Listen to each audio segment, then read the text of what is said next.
नमस्कार, प्रणाम, Ram Ram, Radhe Radhe. Good evening बेटा जी, गुड इवनिंग। कैसे हैं बेटा आप सभी? गुड इवनिंग बेटा जी, गुड इवनिंग, गुड इवनिंग। बहुत बहुत धन्यवाद, बहुत बहुत धन्यवाद। राधे राधे बेटा जी, राधे राधे। कैसे हैं आप सभी? कैसे हैं आप सभी? नमस्कार बेटा जी, नमस्कार नमस्कार। जय भीम, जय भीम। कैसे हैं भैया मेरे प्यारे बच्चे? बहुत सही, बहुत बहुत धन्यवाद बेटा, बहुत बहुत धन्यवाद। हर हर महादेव, हर हर महादेव। थैंक यू बेटा जी, thank you thank you thank you so much. लग ही नहीं रहा है कि पहली बार आ रहा हूं आप लोगों के बैच में। इतना अच्छे से वेलकम कर रहे हैं। बहुत बहुत धन्यवाद बेटा जी, बहुत बहुत बहुत धन्यवाद। जय श्री राम, जय श्री राम, हर हर महादेव। वालेकुम अस्सलाम बेटा जी, वालेकुम अस्सलाम। कैसे हैं आप? कैसे हैं आप? ओके ओके, प्रणाम प्रणाम प्रणाम। चलिए बेटा, आगे लेक्चर को बढ़ाते हैं। सबसे पहले मुझे यह बता दीजिए, क्या आप लोगों को मेरी आवाज अच्छे से आ रही है? क्या आप लोगों को स्क्रीन अच्छे से दिखाई दे रही है? स्क्रीन दिखने का मतलब आपको जो यहां लिखा हुआ है वो अच्छे से समझ में आना चाहिए। कलर की चिंता मत कीजिए। कभी ये कहने लगे सर आप तो लाल दिख रहे हो, पीले दिख रहे हो, हरे, कोई बात नहीं। मैं सिर्फ ये जानना चाहता हूं कि आपको जो ये लिखा हुआ है वो अच्छे से क्लियर है या नहीं है। यस यस यस यस, हर हर महादेव, हर हर महादेव। यस, आवाज क्लियर है। आप लोगों को स्क्रीन भी अच्छे से दिखाई दे रही है। कोई बात नहीं भैया, येलो है रहने दो, कोई बात नहीं। जब आगे लिखूंगा बेटा तो वो सब अच्छे से आपको दिखाई देगा। चिंता मत कीजिए, चिंता मत कीजिए।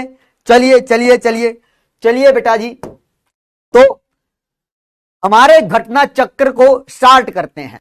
देखिए, मेरे के बारे में आप अच्छे से जानते होंगे, नहीं जानते तो बतला देता हूं बेटा। ऐसा कुछ जानने लायक मेरे बारे में है नहीं। मेरा नाम है बेटा पुनीत राणा।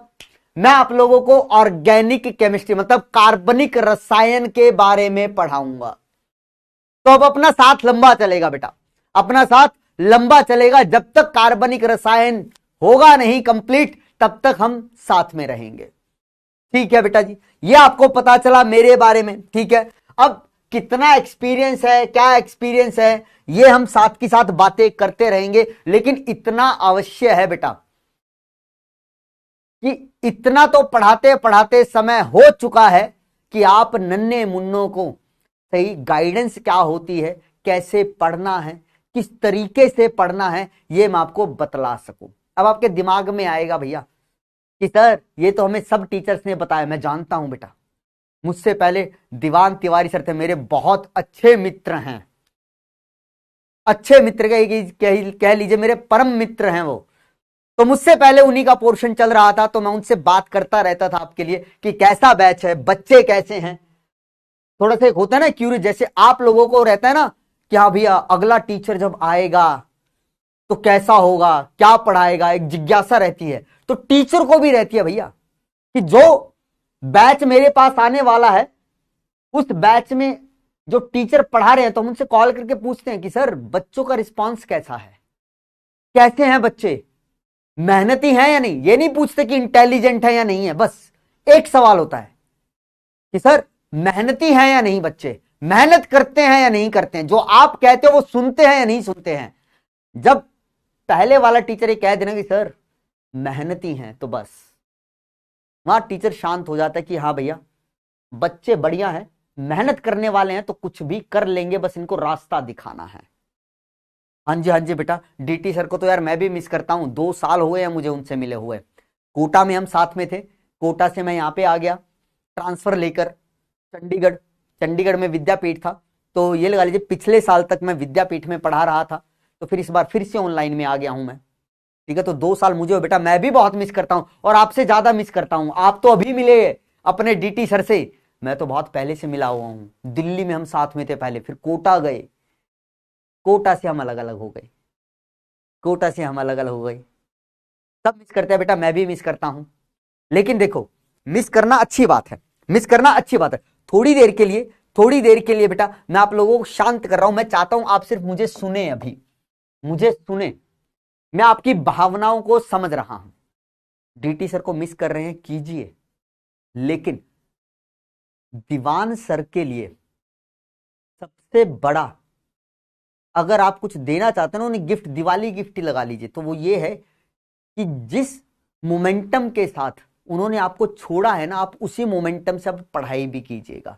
जो कुछ उन्होंने सिखाया है आपको, मेहनत कैसे करनी है, पॉजिटिव माइंड सेट कैसे रखना है, उतार चढ़ाव आते रहेंगे, तो उन अली झली से आगे कैसे बढ़ना है, उनकी सिखाई हुई चीजों को अमल में लेकर आना, तो उन्हें अच्छा लगेगा कि हाँ यार जो मैंने सिखाया मेरे बच्चे उस चीज पे अमल कर रहे हैं। ठीक है, बाकी बेटा मैं साथ में हूं, चिंता मत कीजिए, किसी दिन डीटी सर को भी लाइव हम जोड़ लेंगे। लेकिन देखिए, टीचर्स की बेटा कुछ मजबूरियां होती हैं।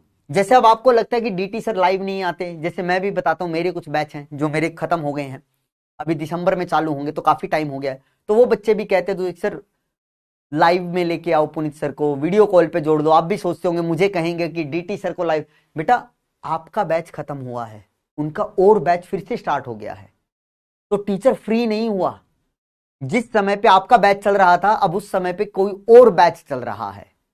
हाँ, लेकिन इतना पक्का है, जब भी वो फ्री होंगे तो चिंता मत करो, मैं उनकी आपसे बात करवाऊंगा, यहां पे बेशक करवाऊंगा, और अच्छे से करवाऊंगा, आपको मिलवाऊंगा पक्का। लेकिन लेकिन लेकिन बेटा जी, आपको अच्छे से पढ़ाई करनी है। जिस तरीके से आपने फिजिकल केमिस्ट्री को सीखा, वैसे अब आपको ऑर्गेनिक केमिस्ट्री के अंदर धमा चौकड़ी मचानी है, धमाल मचाना है। ठीक है, और बेटा मेरा पढ़ाने का क्या तरीका है, वो समय के साथ आपको समझ में आ जाएगा। बस मैं कुछ एक बातें बताता हूं हर एक नए बैच में जाने से पहले, कि भाई आपको नोट्स कैसे बनाने हैं। ठीक है, कई बच्चों को ये रहता है ना कि सर शॉर्ट नोट कैसे बनाएं हम, तो शॉर्ट नोट बनाने का बेटा एक सबसे अच्छा तरीका बताता हूं तुम्हें। क्या किया करो, मेरे ख्याल से किसी और टीचर ने भी आप लोगों को ये बताया होगा, वरना भी चुपचाप सुनो, देखो मैं क्या बताने वाला हूं। बेटा जैसे आज मैं कोई चैप्टर स्टार्ट करूंगा, तो क्या किया करो, जिस कॉपी पे आपने अभी स्टार्ट मतलब नोट्स बनाना चालू करोगे ऑर्गेनिक केमिस्ट्री के, तो पहले 4 पेज खाली छोड़ देना, पहले 4 पेज खाली छोड़ देना, और 5वें पेज से क्या करना बेटा, लिखना चालू करना। अब आपको करना क्या है सर उन खाली 4 पेजों पे, जैसे मान लो आज का मेरा लेक्चर हुआ, ठीक है, जब आप उस लेक्चर को रिवाइज करोगे, नोट्स बनाओगे, तो मैं कहीं ना कहीं लेक्चर में लिखूंगा बेटा ये नोट डाल लो, ये स्टार डाल लो, ये बहुत इंपॉर्टेंट बात है, इसको याद रखना बेटा। तो तुम्हें बेटा उन पॉइंटों को उठा के उन पेजेस पे लिखना है जो 4 तुमने खाली छोड़े हैं, और डेली ऐसा करना, हर एक लेक्चर में करना। हर एक लेक्चर में टीचर कुछ ना कुछ इंपॉर्टेंट पॉइंट जरूर बताते कि बेटा ये तो बहुत इंपॉर्टेंट बात है, इसको याद रखिएगा। तो आपको वो पॉइंट, और जो आपको लगे कि हाँ भाई सर ने ये पॉइंट तो बोला ही था, ये इंपॉर्टेंट है, मुझे ये भी लग रहा है, तो उसको उठा के भी वहां पे लिख दिया। और छोटा छोटा लिखना, ज्यादा बड़ा बड़ा मत लिखना, क्योंकि उस पूरे चैप्टर का तुम्हें इंपॉर्टेंट पॉइंट उठा के उन 4 पेजों पे लिखना है। जब वो चैप्टर कंप्लीट होगा ना बेटा, तो आपको पता होगा इस पूरे चैप्टर के अंदर सर ने कौन कौन से स्टार डाल के चीजें लिखवाई हैं, कौन सा नोट के रूप में लिखवाया है, वो हमारे इन 4 पेजों पे लिखे हुए हैं। तो जब भी तुम्हें वो नोट्स पढ़ने की क्या हो बेटा इच्छा हो कि यार मुझे तो इंपॉर्टेंट पॉइंट पढ़ने हैं, तो 4 पेज उठा के पढ़ लेना, वो तुम्हारे शॉर्ट नोट्स का काम करेंगे। हर एक चैप्टर में ऐसा करना है आपको, हर एक चैप्टर के अंदर 4 या 5 पेज छोड़ के चलना। समझ गए बात? ठीक है भैया, ये बात तुम्हें समझ में आ गई। आज बेटा मैं आप लोगों को बहुत बेसिक चीजें बताने वाला हूं कि ऑर्गेनिक में हम किस तरीके से पढ़ने वाले हैं, क्या क्या पढ़ेंगे। ठीक है, बहुत बेसिक लेक्चर होगा तुम्हारा, एकदम बेसिक, ताकि तुम रूबरू हो जाओ कि भैया अब तुम एकदम देखो, फिजिकल केमिस्ट्री जो होती है वो एकदम अलग दुनिया है। न्यूमेरिकल्स चलते हैं सर वहां पे, कॉन्सेप्ट बेस होती हैं चीजें। ठीक है, न्यूमेरिकल आ गए, फॉर्मूले आ गए सर, कॉन्सेप्चुअल क्वेश्चन आ गए, रिएक्शंस आ गई सर। और सर जब तक फिजिकल पढ़ते हैं मोल कॉन्सेप्ट पीछा नहीं छोड़ता सर, तो समीकरण फॉर्मूले बहुत सारी चीजें चलती हैं। अब ऑर्गेनिक में दुनिया एकदम से पलट जाती है। अब यहां पे न्यूमेरिकल्स बहुत रेयर आएंगे, बहुत कम आएंगे, ये लगा लो भाई आएंगे ही नहीं। अब यहां पे रिएक्शंस चलेंगी, अब कॉन्सेप्चुअल क्वेश्चन ज्यादा आएंगे। तो अब क्या है, अब थ्योरेटिकल पार्ट को ला सकते हो तुम कि सर देखो न्यूमेरिकल नहीं है तो अब अच्छे से कर लेंगे हम, क्योंकि नीट वालों के लिए बोला भी जाता है भाई कि थ्योरी को किस तरीके से पढ़ना है वो सबसे अच्छे से जानते हैं, सबसे बेहतरीन तरीके से जानते हैं। क्योंकि बायो में आप लोग थ्योरी पढ़ते हो ना, आपको पता है कैसे डील करना है। तो अब ये एकदम अलग दुनिया चलेगी आपकी, बेहतरीन चलेगी और मजा आएगा तुम्हें। और मैं फिर कहता हूं, तुम्हें यहां पे ये नहीं करना कि सर हम कैसे पढ़े, क्या पढ़े, नोट्स कैसे बनाए। देखो बेटा, नोट्स कैसे बनाने हैं ये सब आप पे निर्भर करता है। अब मैं ये कह दूं बेटा साथ के साथ बनाया करो, तो कुछ बच्चे नहीं बना पाते।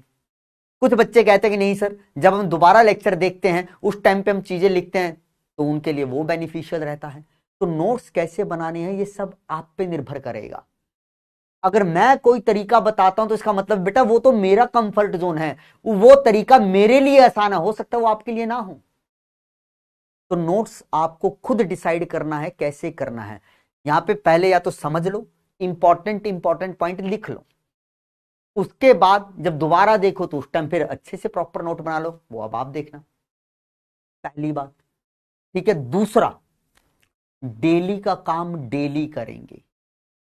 जो लेक्चर में मैंने काम बोल दिया उसे डेली करना है। अगर आप डेली का काम डेली भी कर लेते हो ना बेटा, तुम्हें कोई दिक्कत नहीं है, आप लोगों को कोई दिक्कत नहीं है, कोई दुख दर्द पीड़ा कभी नहीं होगी अगर आप डेली का काम डेली करते हैं। ठीक है सर, डेली का काम डेली होगा। अब सर ये बताइए क्वेश्चन प्रैक्टिस कैसे करनी है। देखो, हर टीचर बताता है, जितने भी टीचर हैं आपके वो सब आपको बताते होंगे। डीटी सर ने बताया होगा, आईओसी मेरे ख्याल से आपको किसने पढ़ाई है मुझे याद नहीं, मेरे ख्याल से अपने क्या कहते हैं क्या नाम है उन सर का, मैं नाम भूल जाता हूँ उन सर का, क्या नाम है सर का, मैं सर का नाम भूल गया, ऐसे दिमाग से निकल जाता है। नाम याद आएगा, आएगा आएगा तब बताओ। आईओसी वाले टीचर ने बताया होगा, फिजिक्स वाले टीचर ने बताया होगा, जूलॉजी बॉटनी जो पढ़ाते हैं उन्होंने भी बताया होगा भाई कि कैसे करना है। सबसे पहले नोट्स के क्वेश्चन करने हैं, पहले नोट्स वाले क्वेश्चन करने हैं, उनको 3-4 बार करना कि हाँ सर ने ये वाला क्वेश्चन कराया था, ये कॉन्सेप्ट बताया था, तो क्यों बताया था, इसके अंदर ये आंसर क्यों हुआ, समझना है, वहां पे चीजों को रटना नहीं है। ठीक है, कि सर ने ये आंसर बोला था तो क्यों बोला, क्या कॉन्सेप्ट लगाया। पहले नोट्स के क्वेश्चन, उसके बाद डीपीपी, उसके बाद पीवाईक्यू। जब ये 3 चीजें कर लोगे ना बेटा, ये 3 चीजें करने में ही तुम्हें समय लग जाएगा, मैं फिर बोल रहा हूं। अगर ये 3 चीजें भी अच्छे से कर लेते हो, नोट्स के क्वेश्चन, डीपीपी और तुम्हारे पीवाईक्यू, उसके बाद मुझसे ये पूछना कि सर अब कौन सी किताब लें हम। क्योंकि अगर यही तुम तसल्ली से कर लोगे ना, ये 3 चीजें जो बोली हैं, तुम्हारे पास समय बचेगा ही नहीं। अगर तुमने ये कर लिया उसके बाद समय बचता है, तब मुझसे पूछना कि कौन सी किताब लेनी है। अगर ये 3 चीजें नहीं हो रही है ना बेटा, तो किसी भी किताब को उठाने का कोई फायदा नहीं है। पहले ये 3 चीजें तुम्हारी जिम्मेदारी बनते, ये करोगे। सीक्वेंस समझ लो, नोट्स वाले, डीपीपी, उसके बाद पीवाईक्यू। पीवाईक्यू मैं यहां नहीं करवाऊंगा, ये मुझसे मत उम्मीद रखिएगा सर पीवाईक्यू। बेटा पीवाईक्यू करने का आपको फायदा है। अब आप कहेंगे सर डीटी सर करवाते हैं, बेटा वो उनका स्टाइल है, लेकिन आप मेरे किसी भी बैच में जाना, मैं पीवाईक्यू नहीं करवाता। क्यों? क्योंकि पीवाईक्यू आप खुद करेंगे तो आपको कॉन्फिडेंस ज्यादा आएगा। हाँ, मैं ये नहीं कह रहा क्वेश्चन नहीं करवाऊंगा, क्वेश्चन करवाऊंगा, उनसे अलग करवाऊंगा, ताकि पीवाईक्यू को जब आप खुद करें ना, तब आपको लगना चाहिए कि हाँ यार मजा आया, सर ने पढ़ाया था और हमने पीवाईक्यू कर लिया। तब आप लोगों को कॉन्फिडेंस भी आएगा कि हाँ हम नीट वाली चीजें फोड़ रहे हैं। तो पीवाईक्यू खुद करने। अब कुछ बच्चे कहेंगे सर हमारे पास मॉड्यूल नहीं है। बेटा तुम्हारे पास फोन है, जिस फोन पे आप ये इंस्टाग्राम, व्हाट्सएप, फेसबुक ये सब चलाते हो ना, तो थोड़ा सा कष्ट देके करना क्या मेरे बच्चे, गूगल पे जाना और गूगल पे लिख देना, जो टॉपिक चल रहा है ना उस टॉपिक का नाम लिखना और उस पर लिखना PYQ, NEET, NEET PYQ, topic का नाम और आगे लिख देना नीट पीवाईक्यू। निकल के आ जाएंगे भाई, लिस्ट निकल के आ जाएगी पूरी, कुछ ना कुछ लिंक निकल के आ जाए, तो तुम्हें गूगल पे सब चीजें हैं। तो गूगल का थोड़ा सा फायदा उठाइए। ठीक है, समझ में आ गई बात? ठीक है सर, ये बात हमें समझ में आ गई है। अब जरा चर्चा कर लेता हूं बेटा, आज हम करेंगे क्या, फिर उसके बाद तुम्हें एक आउटलाइन बताता हूं कि ऑर्गेनिक किस प्रकार से पढ़ने वाले हैं। तो सर आज सिर्फ हम पढ़ेंगे किसके बारे में, परिचय के बारे में पढ़ेंगे। आज ऑर्गेनिक केमिस्ट्री का परिचय चलेगा बेटा। परिचय का मतलब होता है क्या मेरे बच्चे, आप कहोगे सर परिचय का मतलब है इंट्रोडक्शन। आज इंट्रोडक्शन देने वाला हूं आपको ऑर्गेनिक मतलब कार्बनिक रसायन का। ठीक है, ठीक है सर, बहुत बढ़िया बात। इंट्रोडक्शन की बातें होंगी आज तो, मतलब बहुत बेसिक बातें होंगी। अब ये मत लेना कि भाई बेसिक है तो काम की नहीं है, नहीं भाई, ये चीजें आपको आगे का चैप्टर समझने में क्या करेंगी बेटा, बहुत मदद करेंगी। जैसे कभी भी कोई मूवी स्टार्ट होती है तो स्टार्टिंग से देखने का मजा आता है ना, तुम्हें पता होता है हाँ भाई कहानी यहां से शुरू हुई थी, हीरो यहां पे पैदा हुआ, यहां से बड़ा हो रहा है, जब बड़ा हो रहा था हीरो तो उसके साथ ये घटनाएं घटी जिसने उसकी लाइफ को कुछ मोड़ दे दिया और आगे चल के फिर पूरी कहानी चलती है भाई। जैसे बाहुबली आई थी, बाहुबली में भी तो यही था ना, जिन्होंने पहला पार्ट नहीं देखा दूसरा पार्ट समझ में ही नहीं आया, पहले पार्ट में ही सबने लगा दिया कटप्पा किसने मारा, कटप्पा ने क्यों मारा, क्यों मारा, क्यों मारा। तो स्टार्टिंग से देखने का मजा है ना। तो सेम कहानी है भाई, जब तक तुम्हें ये बेसिक नहीं आएगा तब तक आगे चीजें बड़ी मुश्किल से समझोगे, मतलब दिक्कतें रहेंगी। तुम पूछ रहे हो सर ये क्या है, सर ये कब हुआ, और मैं कहूंगा बेटा पहला लेक्चर जाके देखो, वहां पे मैंने तुम्हें बेसिक पढ़ाया है। और फिर वो बच्चे चिढ़ेंगे, अरे नहीं सर अब पूछ रहे हैं तो अब बताओ ना, पिछले वाले लेक्चर पे हम क्यों जाए, हमें जाने में वहां पे बहुत साल लग जाएंगे। नहीं, ऐसा नहीं होगा।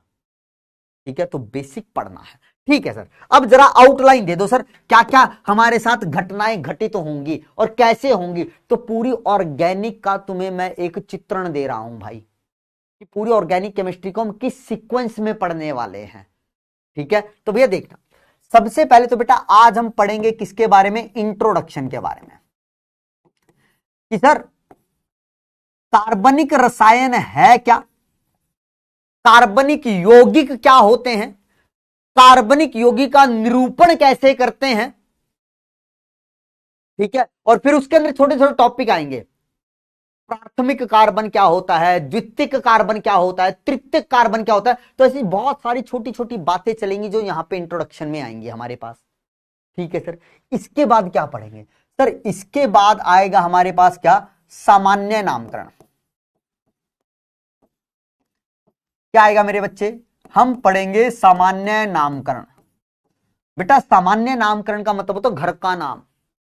जैसे कई बच्चों को होता है ना, बहुत सारे आजकल तो भाई चलन है, ये बहुत टाइम से चलन होता है ना, कि एक घर का नाम होता है सर, एक स्कूल का नाम होता है, दोस्तों के नाम नहीं कह रहा भाई, दोस्त तो पता नहीं किस किस नाम से बुलाते हैं, तो उसकी बात नहीं, मैं दो नामों की बात कर रहा हूं। एक कहते हैं ना घर का नाम नकली नाम होता है, सर हमें क्या बुलाते हैं घर पे, हमें बुलाते हैं सर हीरो, सर हमें बुलाते हैं गोलू, हमें बुलाते हैं सोनू, हमें बुलाते हैं मोंटी, हमें बुलाते हैं कल्लू, ये सब बुलाते हैं ना। और एक होता है स्कूल का नाम, स्कूल में क्या नाम है सर, राधे श्याम, शंकर, ऐसे ऐसे नाम। ठीक है, ऐसे ऐसे नाम होते हैं भैया, अच्छे अच्छे नाम थे, राधे श्याम जी, शंकर जी। तो ये मैं एक उदाहरण दे रहा हूं। तो ये सामान्य नामकरण का मतलब क्या है बेटा, जो ऑर्गेनिक यौगिक है ना, जो कार्बनिक, जो क्या होंगे हाइड्रोकार्बन होंगे, जिन्हें हम हाइड्रोकार्बन कहेंगे, उनके कुछ क्या होंगे घर के नाम होंगे। तो घर के नाम क्या क्या है वो करने हैं। और फिर आएगा सर एक असली नाम क्या है उनके, मतलब स्कूल में नाम क्या है, जो स्कूल में नाम है सर उनको हम कहेंगे आईयूपीएससी नामकरण। फिर ये पढ़ेंगे सर आईयूपीएससी नामकरण, बहुत बढ़िया। जैसे तुम्हारा जब क्या निकलवाना होता है असली नाम, तो क्या करते हैं, पंडित जी को बुलाते हैं। पंडित जी क्या पूछते हैं, किस समय बच्चा पैदा हुआ, समय क्या था, तारीख क्या थी, और फिर तुम्हारी कुंडली बनाई जाती है, फिर बताया जाता है कि इस बच्चे का नाम इन इन अक्षरों पे निकला है, तो फिर तुम्हारा नाम रखा जाता है। तो मतलब क्या है भाई, असली नाम रखने के लिए क्या है, कुछ नियम और कानून है, नियम और कायदे हैं। ये कहो कि पंडित जी को तुम्हें एग्जैक्ट टाइम बताना पड़ेगा बर्थ का, ठीक है, दिन बताना पड़ेगा, सुबह हुआ है, शाम को हुआ है, दोपहर को हुआ है, रात को हुआ है, ये सब बताना पड़ेगा। तो सेम कहानी आईयूपीएससी नामकरण में है। मतलब कुछ नियम पढ़ेंगे सर कि हां अगर मुझे किसी कार्बनिक यौगिक का आईयूपीएसी नाम जानना है तो उसके लिए क्या क्या नियम होते हैं। और बेटा जब नियम बोले जाते हैं ना तो नियम याद करने पड़ते हैं। जैसे सड़क पे चलने के कुछ नियम हैं, बाईं तरफ चलेंगे भैया, रेड लाइट आएगी तो रुकना पड़ेगा, हरी लाइट होगी तो चलना पड़ेगा, येलो लाइट पे सर हमें क्या होना पड़ता है, वेट करना पड़ता है कि भाई रुक जाओ रेड लाइट होने वाली है, तो रुकना पड़ जाता है सर वहां पे। तो कुछ नियम कानून होते हैं ना बेटा, वो याद करने पड़ते हैं। तो सेम कहानी यहां पे है, यहां पे कुछ नियम बताए जाएंगे, वो आपको याद करने पड़ेंगे। जब वो याद होंगे तभी इनका आईयूपीएसी नामकरण कर पाओगे। ये मैं बार बार क्यों बोल रहा हूं याद करने पड़ेंगे, क्योंकि कुछ बच्चे यहां पे चल के ना बोलेंगे कि सर कितना याद करें हम, तो उनको उस टाइम पे एक जवाब दूंगा मैं, उनको उस टाइम पे जवाब दूंगा जो बच्चे ऐसा कहेंगे। कुछ एक बच्चे होते हैं, मैं ये नहीं कह रहा सब होते हैं, कुछ एक बच्चे होते हैं, उनको वहां पे फिर एक बात कहूंगा, मेरे ख्याल से वो बात उनको ऐसी समझ में आ जाएगी, फिर वो कभी नहीं कहेंगे सर क्या क्या याद करें, अच्छे से बताऊंगा। ठीक है सर, आईयूपीएसी नामकरण हो जाए, फिर क्या पढ़ेंगे सर, फिर हम पढ़ेंगे आइसोमेरिज्म के बारे में। ये बड़ा इंपॉर्टेंट टॉपिक है भाई। जब तक तुम ऑर्गेनिक केमिस्ट्री पढ़ोगे ये दो टॉपिक तुम्हारा पीछा छोड़ेंगे ही नहीं, आईयूपीएसी नामकरण और ये आइसोमेरिज्म। आइसोमेरिज्म को हिंदी में क्या कहते हैं, समावयवता। क्या कहते हैं मेरे बच्चे, समावयवता कहते हैं। ठीक है, फिर आइसोमेरिज्म हमारे आप में एक क्या होगी बेटा, एक दुनिया होगी, पूरी पूरी एक अलग सी दुनिया आएगी, बड़ा मजा आएगा यहां पे तुम्हें। बहुत शानदार टॉपिक है भाई, बहुत शानदार टॉपिक है। ठीक है सर, समावयवता हो जाएगी, उसके बाद क्या पढ़ाओगे सर, उसके बाद आती है पूरी ऑर्गेनिक केमिस्ट्री की जान, जीओसी, जिसको हम क्या कहेंगे बेटा, जनरल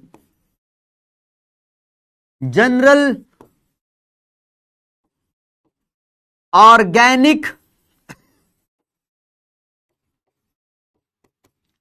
केमिस्ट्री, मतलब सामान्य कार्बनिक रसायन। जीओसी की फुल फॉर्म क्या बेटा, जनरल का मतलब सामान्य, ऑर्गेनिक का मतलब कार्बनिक, केमिस्ट्री का मतलब यह रसायन विज्ञान। ठीक है, तो सामान्य कार्बनिक रसायन, ये पूरी दिलो जान होगी तुम्हारी केमिस्ट्री का। अगर तुम्हें ये चीज समझ में आ गई, ये जीओसी में, ये नहीं कह रहा ये इंपॉर्टेंट नहीं है, इनका तो इस्तेमाल होगा ही बेटा जीओसी में। जीओसी में तुम कुछ और चीजें पढ़ोगे, जैसे होते हैं ना कुछ रीजनिंग के क्वेश्चन होते हैं, तुम्हें यहां पे ना ऑर्गेनिक केमिस्ट्री में कुछ रीजनिंग के सवाल पूछे जाते हैं कि भैया तुम्हें क्या देगा, 3 से 4 क्या देगा बेटा, यौगिक देगा, और पूछ लेगा कौन ज्यादा स्थायी है, कौन ज्यादा क्रियाशील है, स्थायित्व के घटते क्रम में रखो, स्थायित्व के बढ़ते क्रम में रखो, क्रियाशीलता के घटते क्रम में रखो, बढ़ते क्रम में रखो, कौन सा उत्पाद यहां पे अधिकाय में बनेगा, कौन सा उत्पाद यहां पे हमारा कम बनेगा। तो ये सारा जो खेल होता है ना, ये जीओसी में सिखाया जाता है। अगर तुम्हें ये जीओसी आ गई तो मान के चलो भैया 70% ऑर्गेनिक केमिस्ट्री तुम्हारी हो गई है, 70% क्वेश्चन तुम्हारे यहां से बनते हैं। फिर तो बचता क्या है भाई, फिर तो अभिक्रिया वाली चीजें बचती है, मैकेनिज्म बचेंगे, और उनमें भी इसी का इस्तेमाल होगा तो वो भी हो जाएगा। लेकिन फिर कह रहा हूं, अगर तुम्हें चाहिए कि 70% तक के हम ऑर्गेनिक के सवाल कर लें तो इसको बहुत ध्यान पूर्वक समझिएगा। बहुत प्रैक्टिस भी करवाऊंगा यहां पे, हद बात करवाऊंगा हर जगह, लेकिन यहां पे थोड़ी और ज्यादा करवाऊंगा। तो इसका एक भी लेक्चर मिस मत कर देना। तो मतलब सर ऊपर वाले मिस कर सकते हैं, करके देखना, कर दिया तो यहां पे गड़बड़ घोटाला हो जाएगा तुमसे, समझ रहे हो। ठीक है सर, सर जीओसी जैसी होगी तो यहां से बेटा हम पढ़ना चालू कर देंगे हमारे चैप्टर। जैसे सबसे पहला चैप्टर आएगा सर हमारा हाइड्रोकार्बन। कौन सा चैप्टर आएगा मेरे बच्चे, हाइड्रोकार्बन। हाइड्रोकार्बन भाई इसको हिंदी में भी यही बोलते हैं, हाइड्रो कार्बन। हिंदी में भी इसको यही बोला जाता है। फिर इसके अंदर हम पढ़ते हैं सर एल्केन क्या होता है, एल्कीन क्या होता है, एल्काइन क्या होता है, एल्केन कैसे बनाते हैं, एल्कीन कैसे बनाते हैं, एल्काइन कैसे बनाते हैं, ये क्या होता है एल्केन, एल्कीन, एल्काइन, ये बचपन में थोड़ा बहुत पढ़ के आए होंगे 9वीं 10वीं के अंदर। यहां पे फिर से बताऊंगा, लेकिन यहां पे हम थोड़ा सा उसको डिटेल में पढ़ेंगे। किस में पढ़ेंगे भाई? डिटेल में। फिर इसके बाद सर एक और चैप्टर आता है वो करेंगे, उसके बाद तो सर फिर हमारा एक लास्ट में चैप्टर बचेगा, वो बड़ा टेक्निक वाला होगा। मतलब टेक्निक क्या होगा, हमारी जो ऑर्गेनिक केमिस्ट्री में टेक्निक्स लगती है ना किसी यौगिक को पहचानने की, कि भाई ये कौन सा यौगिक है, तुम्हें एक क्या पकड़ा दे, चूर्ण पकड़ा दिया भाई, एक कागज चलेंगे, एक चूर्ण पकड़ा दिया जाता है और कहता है तुम्हें एग्जामिनर के लो पता लगाओ ये कौन सा यौगिक है, तो फिर वहां पे कुछ एक्सपेरिमेंट्स करते हो उस यौगिक को पहचानने के लिए, तो वहां पे कुछ टेक्निक्स काम आती हैं, तो फिर उनके बारे में पढ़ेंगे सर। वो प्रैक्टिकल केमिस्ट्री हो जाएगी हमारे पास, वो अंत में है एकदम, वो एकदम अंत में है भाई, एकदम अंत में। ठीक है, तो ये है तुम्हारा क्या भाई, घटनाएं जो आपके साथ घटित होंगी, जो आप लोगों के साथ घटित होने वाली हैं। ठीक है, बोल मेरे बच्चे, क्या ये बात आप लोगों को समझ में आई? थोड़ा सा पता चल रहा है कि हाँ सर क्या होने वाला है, क्या घटित होने वाला है सर, ये समझ में आ रहा है, हमें ये पता चल रहा है कि सर क्या होगा, हमारे साथ क्या होने वाला है। बोलो भाई, ठीक है, चलिए बेटा जी, चलिए चलिए चलिए, क्लियर है। तो भाई अब एकदम शांत हो जाओ, अब एकदम शांत हो जाओ, लंबी और गहरी सांस लो। अब स्टार्ट करने वाला हूं बेटा, ठीक है, स्टार्ट करने वाला हूं हमारा कार्बनिक रसायन, मतलब ऑर्गेनिक केमिस्ट्री। ठीक है, अब एकदम शांत होकर बैठना मेरे बच्चे। ठीक है, जिनको भी आप मानते हैं, जिनको भी आप मानते हैं उनका नाम लीजिए। अब एकदम नई दुनिया में आने वाले हैं। मैं तो कहता हूं सबसे अच्छा होता है अपने माता पिताजी के बारे में सोचिए, उनसे आशीर्वाद लीजिए हाथ जोड़ के अपने माता पिताजी से कि भैया आज हमारी ऑर्गेनिक केमिस्ट्री स्टार्ट होने वाली है, तो हे माता पिताजी आप हमें आशीर्वाद दीजिए और हम पढ़ना चालू कर रहे हैं। ठीक है, अब एकदम रिलैक्स, कोई फालतू बात नहीं। मैं फिर कह रहा हूं देखो बेटा, कोई फालतू बात नहीं, जिसको फालतू करना वो करता रहेगा, लेकिन जिसका लक्ष्य निर्धारित है भाई मुझे क्या चाहिए, वो उस लक्ष्य की तरफ देखता है और फिर बातों को सुनता है कि हाँ भैया सर ने बोला है कोई फालतू बात नहीं, तो फालतू बात नहीं, अब सिर्फ पढ़ेंगे। चलो स्टार्ट करते हैं भैया। तो भैया पढ़ने वाले हैं क्या, लिख देता हूं, ऑर्गेनिक केमिस्ट्री। हम पढ़ने वाले हैं भाई साहब आज क्या, हमारी ऑर्गेनिक केमिस्ट्री के बारे में पढ़ेंगे सर।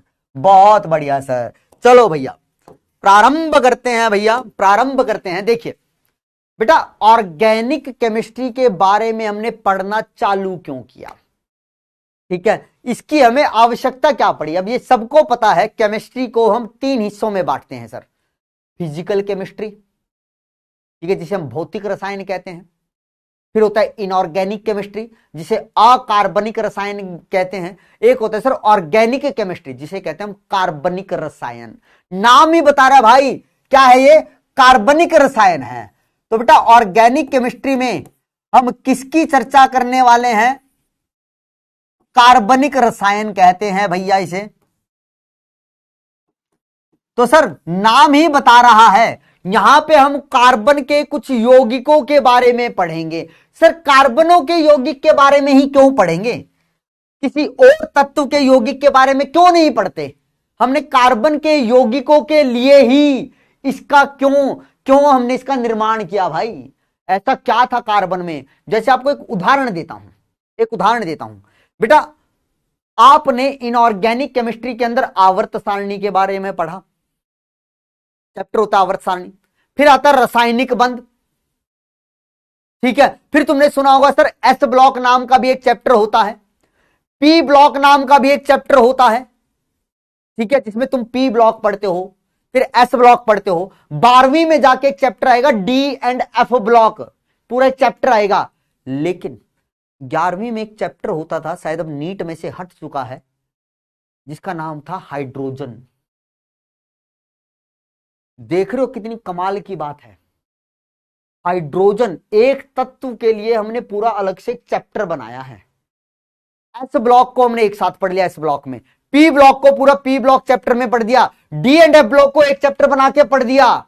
लेकिन हाइड्रोजन के लिए मुझे क्या करना पड़ा बेटा, अलग से एक चैप्टर पढ़ाना पड़ा। पूरा एक अलग से चैप्टर बनाया गया है किताबों में हाइड्रोजन के लिए। तो भैया कुछ तो खास होगा ना उसके अंदर, तभी तो उसको हमने क्या किया बेटा, अलग से एक चैप्टर बना के पढ़ा। तो सेम कहानियां कार्बन के यौगिकों के साथ है। कार्बन के अंदर कुछ तो ऐसी खास बात होगी कि सर उसके लिए हमें रसायन विज्ञान के अंदर एक अलग से श्रेणी बनानी पड़ी उसके यौगिकों का अध्ययन करने के लिए। और उस श्रेणी को हमने क्या बोल दिया, कार्बनिक रसायन बोल दिया भाई। क्या बोल दिया, कार्बनिक रसायन। अब सुनना भाई साहब, ये जो कार्बन है ना, सुनिएगा बड़े गौर से मेरे बच्चे बात। ये जो कार्बन है, कार्बन के पास दो खास बातें हैं। सुनना, बहुत बहुत डिटेल में चीजें बता रहा हूं बेटा, बहुत नीचे से। कार्बन के पास सर दो खास बातें हैं जिसकी वजह से हमें ये वाली श्रेणी बनानी पड़ी। ऑर्गेनिक केमिस्ट्री का क्या करना पड़ा, निर्माण करना पड़ा कि भाई ऑर्गेनिक केमिस्ट्री नाम की एक चीज बनाओ और उसमें इस कार्बन के जो यौगिक है उनके बारे में चर्चा करो। ठीक है सर, कार्बन के पास दो खास बातें हैं। एक क्या है सर, इसकी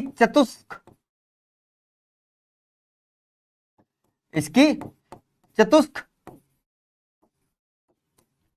संयोजकता। ये पढ़ा होगा भाई, ये आपने पढ़ा होगा। पी ब्लॉक मेरे को जहां तक लगता है आप लोगों का हो गया है, पी ब्लॉक आप लोगों का हो गया है। तो चतुष्क संयोजकता को हम क्या बोलते हैं मेरे बच्चे, टेट्रा वैलेंसी बोलते हैं। इसका अर्थ क्या है, इसका अर्थ यह है सर कि जो कार्बन है ना, कार्बन क्या करता है, कार्बन क्या कर सकता है बेटा, चार बंद बना सकता है, चार बंद बना सकता है। इसको बोलते हैं कार्बन की चतुष्क संयोजकता। चतुष्क संयोजकता को क्या बोला जाता है बेटा, टेट्रावैलेंसी। मतलब कार्बन, जब एक कार्बन की बात कर रहा हूं, एक कार्बन का अगर तुमसे पूछा जाए बताओ भाई कार्बन कितने बंद बना सकता है, तो वो कहेगा चार बना सकता हूं भाई। क्या चार से अधिक नहीं बना सकता, वो कहेगा नहीं भाई, अपनी तो भैया लिमिट है ये, हम तो इससे ज्यादा कर ही नहीं सकते, हम तो अधिक से अधिक चार बंद बना सकते हैं और यही हमारी खास बात है। बहुत बढ़िया भैया, चलो भाई मान लिया इसने चार बॉन्ड बनाएगा, ठीक है सर। और दूसरी खास बात क्या है, ये पहली खास बात थी। अब दूसरी खास बात क्या है बेटा, इसका श्रृंखलन। क्या बोला बेटा, इसका ये श्रृंखलन नाम की क्या दर्शाता है बेटा, एक गुण दर्शाता है। श्रृंखलन को बेटा अंग्रेजी में बोला जाता है कैटिनेशन।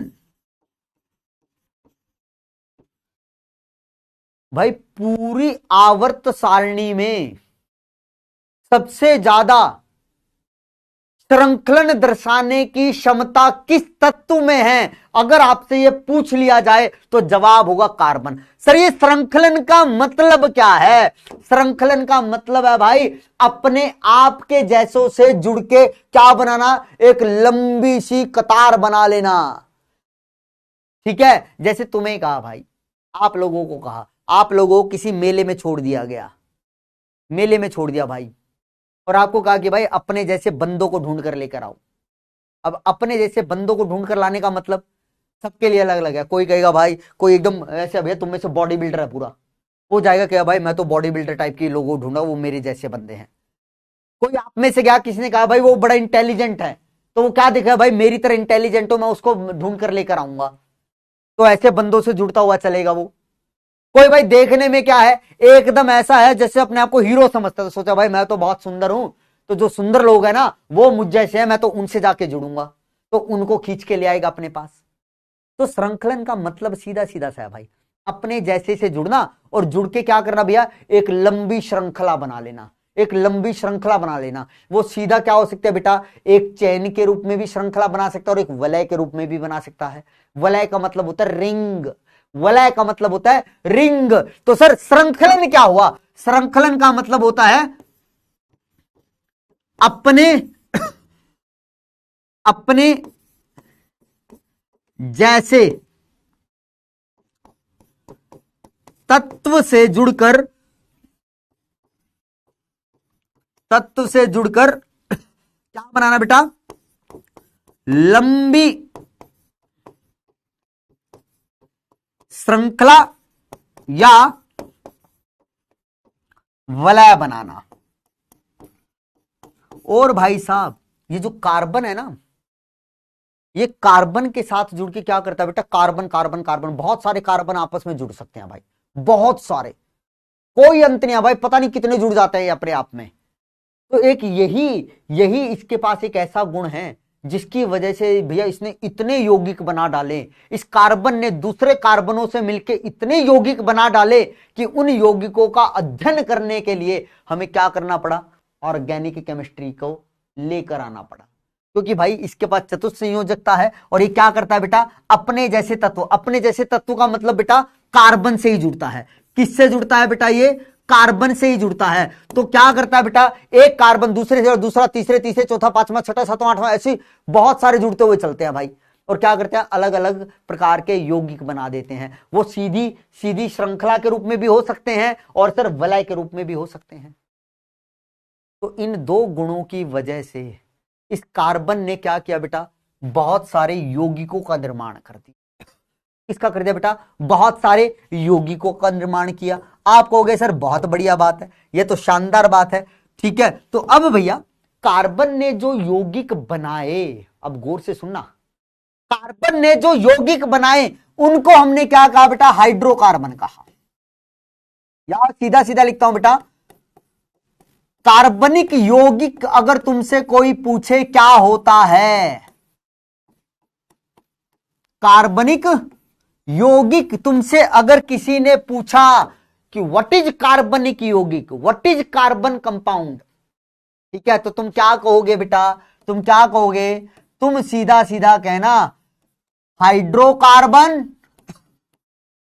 देखो भाई तुम्हारे मास्टर की राइटिंग थोड़ी सी खराब है, मुझे पता है, थोड़ा सा एडजस्ट करना, थोड़ा सा एडजस्ट करना भाई। मेरी दीवान सर की तरह इतनी अच्छी राइटिंग नहीं है, ठीक है, लेकिन मैं अपनी पूरी कोशिश करता हूं कि तुम्हें समझ में आ जाए। थोड़ा समय देना, समय देना, तुम्हें भी समझ में आ जाएगी कि हमारा मास्टर क्या कीड़े मकोड़े मार रहा है, ठीक है। थोड़ा समय देना बेटा, थोड़ा समय। मुझे पता है मेरी इतनी अच्छी राइटिंग नहीं है भाई जितनी अपने डीटी सर की है।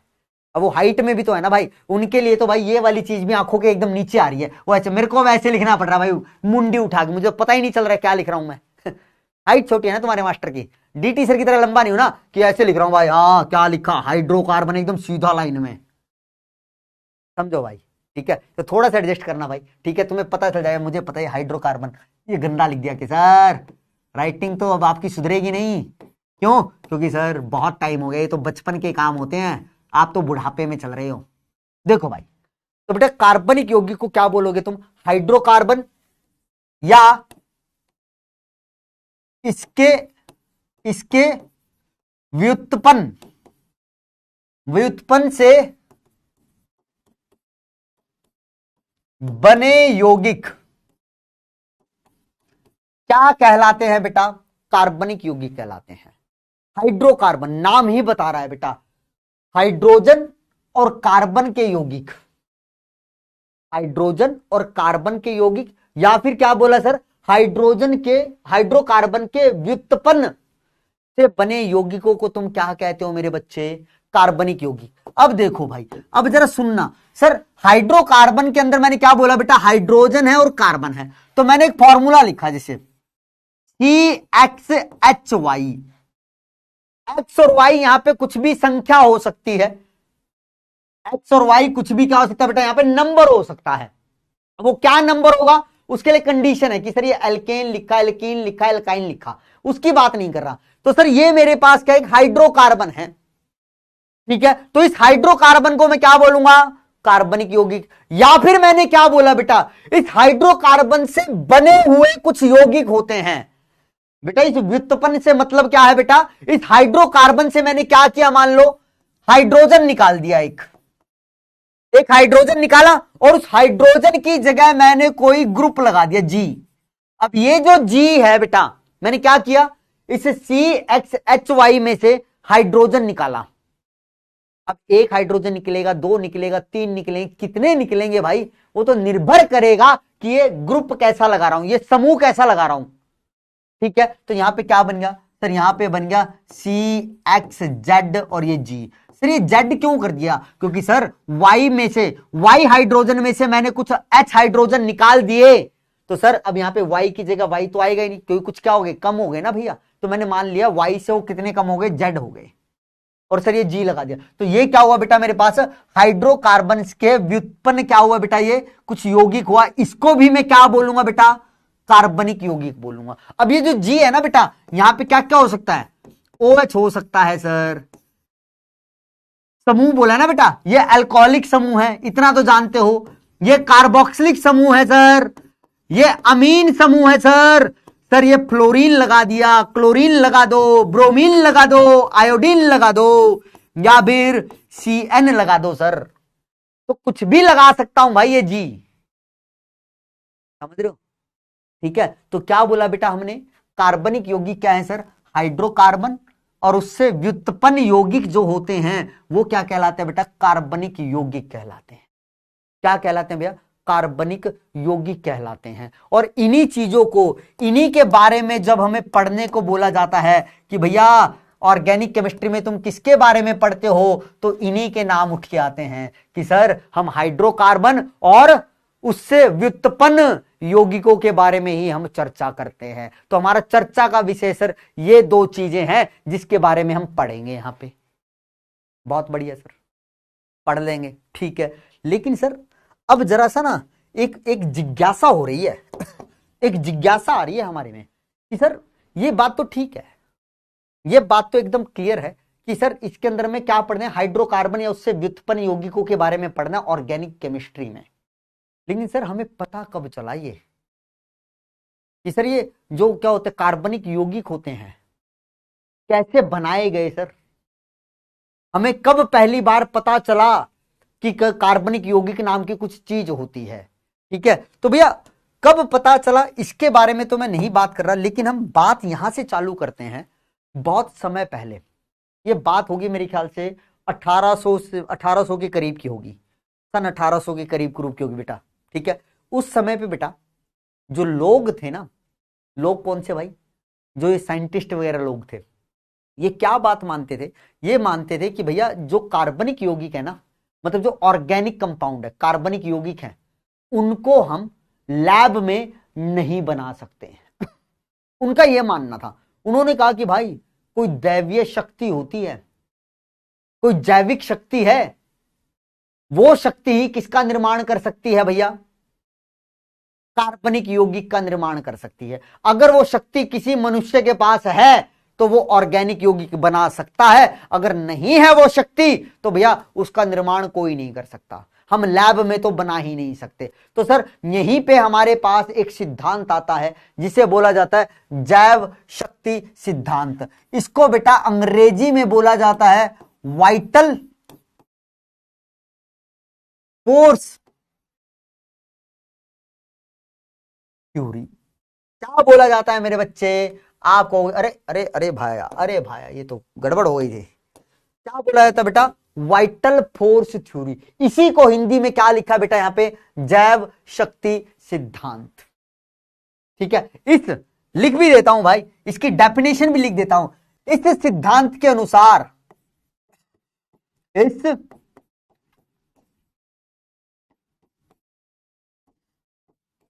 सिद्धांत के अनुसार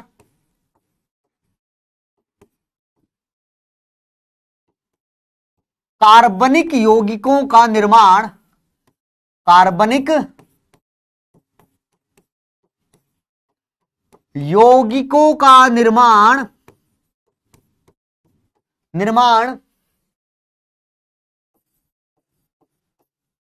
जैव शक्ति की उपस्थिति में होता है। अर्थात अर्थात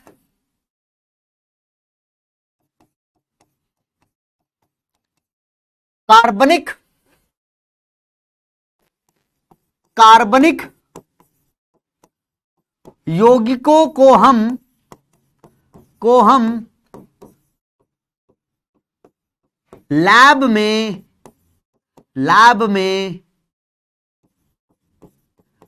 तैयार नहीं कर सकते। ये था भैया जैव शक्ति का सिद्धांत।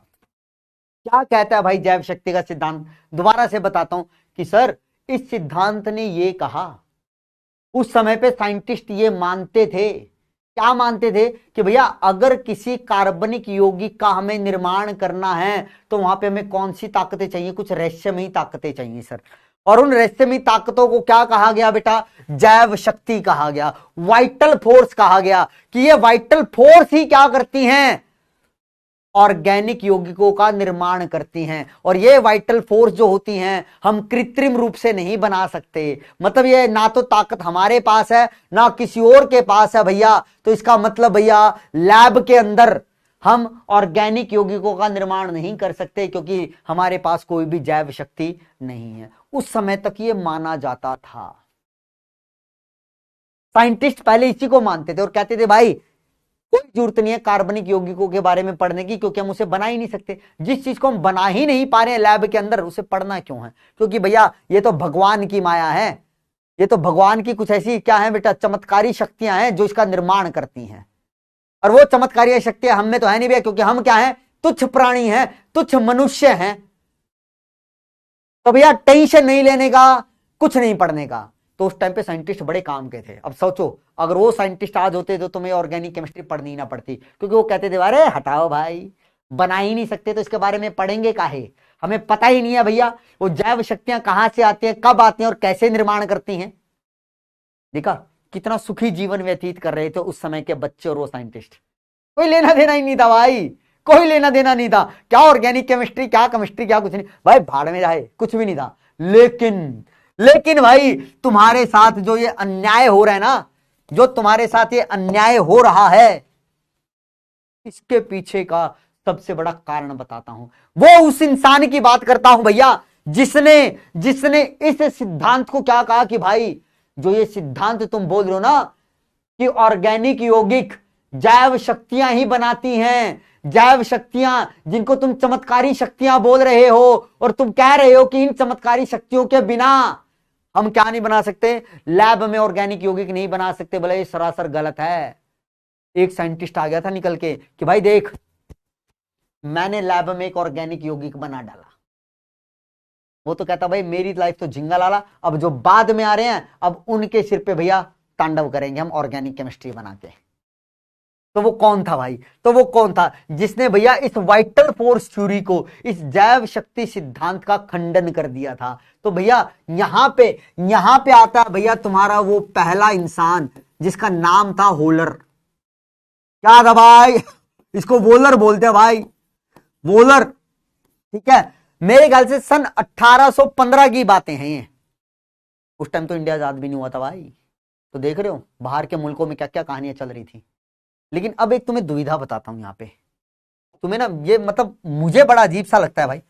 जब हम पढ़ते थे ना तो हमारे टीचर ऐसी चीजें बताते थे, हमें बताई जाती थी।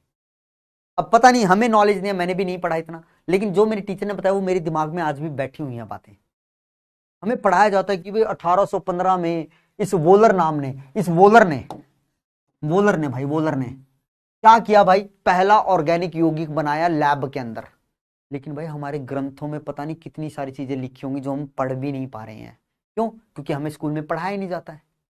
हमारे ग्रंथ थोड़ी ना पढ़ाए जाते हैं भाई, हमें पढ़ाया क्या जाता है जो पश्चिमी देशों में चीजें हुई है ना। क्योंकि पश्चिमी देशों ने क्या किया बेटा, पश्चिम ने क्या किया, अपने आप को बड़ा दिखाने के लिए हर जगह अपना ही नाम घुसा डाला। और पश्चिम देश कई बातों को मानते हैं कि भाई हाँ, हम भारत में जब हमने आक्रमण किया था तो वहां से हम कुछ चीजें चुरा के लेके आए थे, ग्रंथ व्रंथ।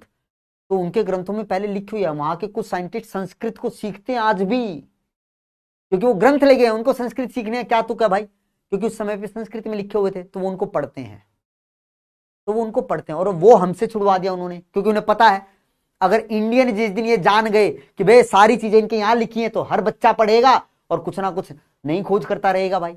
लेकिन उन्होंने ऐसा ऑरा बना डाला कि भाई ये सारी चीजें पश्चिमी देशों से निकली है। ठीक है, कोई बात नहीं, खैर अब भैया ये पढ़ाई का सिस्टम ऐसा बन गया है तो कोई बात नहीं, करेंगे भाई। तो भाई ये वोलर इंसान था, तो इसके बारे में क्या था भाई, ये क्या था भाई, एक पीएचडी स्टूडेंट था। सुना, इसकी कहानी सुनाता हूं, तुमने सुना है भाई, ये पीएचडी स्टूडेंट था।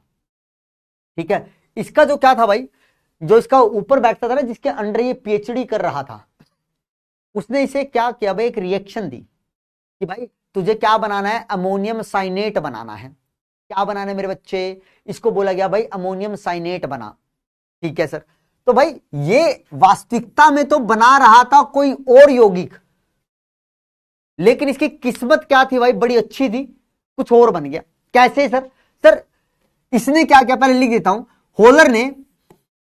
होलर ने क्या किया बेटा, वीएफटी का खंडन किया। खंडन का मतलब उसने इसको नकार दिया। यह है वीएफटी, वाइटल फोर्स थ्योरी को अंग्रेजी में क्या बोला जाता है, वीएफटी बोला जाता है। तो इसने वीएफटी का खंडन किया भाई। कैसे किया? इसने क्या किया बेटा, इसने क्या किया, लैब में क्या कर दिया बेटा, इसने यूरिया का निर्माण कर दिया। सर यूरिया का निर्माण कर दिया सर कैसी बातें कर रहे हो, यूरिया ये कैसा हुआ, यूरिया थोड़ी ना बनाया होगा। कई बच्चों के दिमाग में आया होगा, मुझे पता है अभी तुम कहां सोच रहे हो, ना भाई ना, यूरिया का निर्माण कर दिया भाई। और ये यूरिया क्या है, यूरिया बेटा एक प्रकार का ऑर्गेनिक यौगिक है, या बोलूं बेटा क्या है, कार्बनिक यौगिक है मेरे बच्चे। तो जैसे ही ये बना तो भाई ये वोलर उछल कूद करने लग गया कि भाई देखो देखो देखो, मैंने क्या किया बेटा, कृत्रिम रूप से लैब के अंदर ऑर्गेनिक यौगिक बना डाला। तो जैसे ये बना तो दूसरे साइंटिस्टों को विश्वास ही नहीं हुआ कि भाई ये तो झूठ बोल रहा है, ऐसा हो ही नहीं सकता। क्यों? क्योंकि कार्बनिक यौगिक या ऑर्गेनिक यौगिक को लैब में बना ही नहीं जा सकता। क्यों? क्योंकि उसको बनाने के लिए क्या चाहिए, कोई जैव शक्ति चाहिए, कोई चमत्कारी शक्ति चाहिए, इसके पास तो है ही नहीं। तो फिर उसने बताया कि भाई मैंने कैसे बनाया। तो दूसरे साइंटिस्टों ने उस एक्सपेरिमेंट को किया वैसे का वैसा जैसे इसने बताया भाई, और उन्होंने देखा कि भाई सच में यूरिया बन गया, सच में यूरिया बन गया। वो अचंभित कि भाई ये कैसे हो गया। तब जाके उन्होंने कहा कि भाई हाँ, ये जो हम पढ़ रहे हैं ना सिद्धांत, ये गलत है, ये गलत है। अब समझना भाई इसने क्या रिएक्शन की थी। भाई ये पीएचडी स्टूडेंट था, और इसका जो क्या था बेटा, जो इसका वो था ना, क्या कहते हैं, जिसके अंडर ये पीएचडी कर रहा था, तो भाई उसने कहा कि भाई तेरे को एक रिएक्शन करनी है। क्या रिएक्शन करनी है? इसको बोला गया तुझे पोटेशियम साइनेट लेना है। इसका नाम क्या बेटा, पोटेशियम साइनेट। लिखता हूं, अब जरा समझना। पोटेशियम साइनेट ले भाई, और उसकी अभिक्रिया करवा किससे, अमोनियम सल्फेट से। ये क्या है मेरे बच्चे, ये है सर अमोनियम सल्फेट। बहुत बढ़िया भाई। और सर यहां पे अभिक्रिया करके वास्तविकता में बनाना क्या था, उसे बनाना था अमोनियम साइनेट। ये चीज बनाने के लिए बोला था भाई उसे। बस हुआ क्या, ये पोटेशियम इस सल्फेट से जुड़ गया तो क्या बन गया, पोटेशियम सल्फेट। और ये अमोनियम आयन किससे जुड़ गया बेटा, ये साइनेट से। ये साइनेट है CnO। ठीक है, तो ये बनाना था भाई उसे। लिख देता हूं, हमें बनाना क्या था बेटा, मतलब हमें नहीं, उस वोलर को ये अमोनियम साइनेट बनाना था। अभिक्रिया ये चलनी थी। तो भाई हुआ क्या, पीएचडी का स्टूडेंट था, इसका था पीएचडी का। तो भैया ये रिएक्शन जितनी आसानी से मैंने इस बोर्ड पे लिख दी ना, इतनी आसानी से होती नहीं है, बहुत समय लगता है इस रिएक्शन को। तो उसने क्या किया भैया, केमिस्ट्री लैब के अंदर, रात का समय था, पीएचडी स्टूडेंट रात रात भर तक लैब में बैठे रहते हैं भाई, रिएक्शन लगा के छोड़ देते हैं, और फिर देखना पड़ता है कि भाई कहीं पे कुछ गड़बड़ ना हो जाए। तो बहुत लंबी लंबी रिएक्शन चलती हैं उनके भाई, पीएचडी इतनी आसानी से नहीं होती है। ठीक है, तो भाई उसने क्या किया, वोलर ने पोटेशियम साइनेट लिया, अमोनियम सल्फेट लिया, और पूरा रिएक्शन का सेटअप लगा के बैठ गया। बैठ गया भाई, बैठ गया, बैठ रहा है, रिएक्शन हो रही है, वो देख रहा है भाई चल रिएक्शन होगी, रिएक्शन होगी और ये चीज बनेगी, और ये चीज बनेगी, जैसी बनेगी तो मैं अपने जाके किसको बताऊंगा भाई, मैं अपने सर को बताऊंगा कि सर जो आपने कहा था वो चीज मैंने बना दी है, अमोनियम सल्फेट। किसको, किसको अभिक्रिया करवा के, पोटेशियम साइनेट और अमोनियम सल्फेट को। बैठ गया भाई, वेट कर रहा है, लंबी थी ना भैया, प्रोसेस में टाइम लगता है, इस अभिक्रिया में टाइम लगता था, तो बैठा हुआ बैठा हुआ, थोड़ी देर में उसका फोन बजा। कहानी बता रहा हूं, वैसे वास्तविकता में नहीं, कभी लगा लो वास्तविकता में हो गया, बस समझाने के लिए। उसका फोन बजा, उठाया, कहता हेलो, वहां से आवाज आई हेलो, समझ रहे हो, बॉलर ने फोन उठाया, उसने कहा हेलो, और वहां से आवाज आ रही है दूसरी तरफ से हेलो। समझ रहे हो, इतना प्यार से कौन बोल सकता है। तो वहां से आया, मेरे बाबू ने थाना थाया। बॉलर ने थोड़ा सा मुंह बना के कहा नहीं, तुम्हारे बाबू ने थाना नहीं थाया। तो फिर वहां से बोला गया, आ जाओ बाबू, तुम्हारे लिए मैगी लेते आई हूं, मैगी खा लो आके। कहता मैं अभी आता हूं। बॉलर ने फोन रखा। बॉलर ने सोचा कि मेरा बाबू बुला रहा है, ये रिएक्शन तो समय लेगी, मैं जाके मैगी खा आता हूं मेरे बाबू के हाथ की। वो बाबू के हाथ की मैगी खाने चला गया और ये अभिक्रिया लगाकर छोड़ गया। और सर वो क्या क्या सोच रहा था कि आऊंगा तो मुझे ये चीज बनी हुई मिलेगी, बल्ले बल्ले, और वहां पे अपने बाबू के हाथ की मैगी भी खा आऊंगा मैं। वो गया, बाबू मैगी लेके आई थी कच्ची, मैगी का पैकेट। उसने बोला बाबू मैंने भी खाना नहीं खाया, तो मैगी तुम बनाओ, दोनों मिलके खाएंगे। बॉलर ने एक बार उसके चेहरे की तरफ देखा कि अच्छा मुझे खिलाने के लिए नहीं, बनाने के लिए बुलाया है। तो बेचारा बॉलर वहां पे प्याज वगैरह काट रहा है। 2 मिनट की मैगी बनानी थी भाई, आती कहाँ है भाई, लौंडो को कुछ नहीं आता है। लौंडे 2 मिनट का काम भी भैया वहां 2 घंटे में कर रहे हैं। प्याज काटने में मौत आ गई बॉलर को, मैगी बनी, 1-1.5 घंटा तो मैगी मैगी में लगा दिया। फिर उसको खाया गरम गरम को, हो गए भाई 2.5-3 घंटे। फिर अपनी बाबू थोना को बाय बाय करके आया और बॉलर इतना समूह लेकर आ रहा बेचारा, मैगी बनाई भी, खिलाए भी, थोड़ी सी खुद खाई और बर्तन भी धुलवा लिए। इतना सा मुंह लेके वापिस आया लैब के अंदर और आके देखने लगा। क्या था भाई, यहां से अभिक्रिया चालू हुई, अच्छा अच्छा ये बन गया। जैसे ही वो यहां पे पहुंचा, उम्मीद क्या कर रहा था, उसे मिलेगा क्या, अमोनियम साइनेट। लेकिन जब वो आया ना,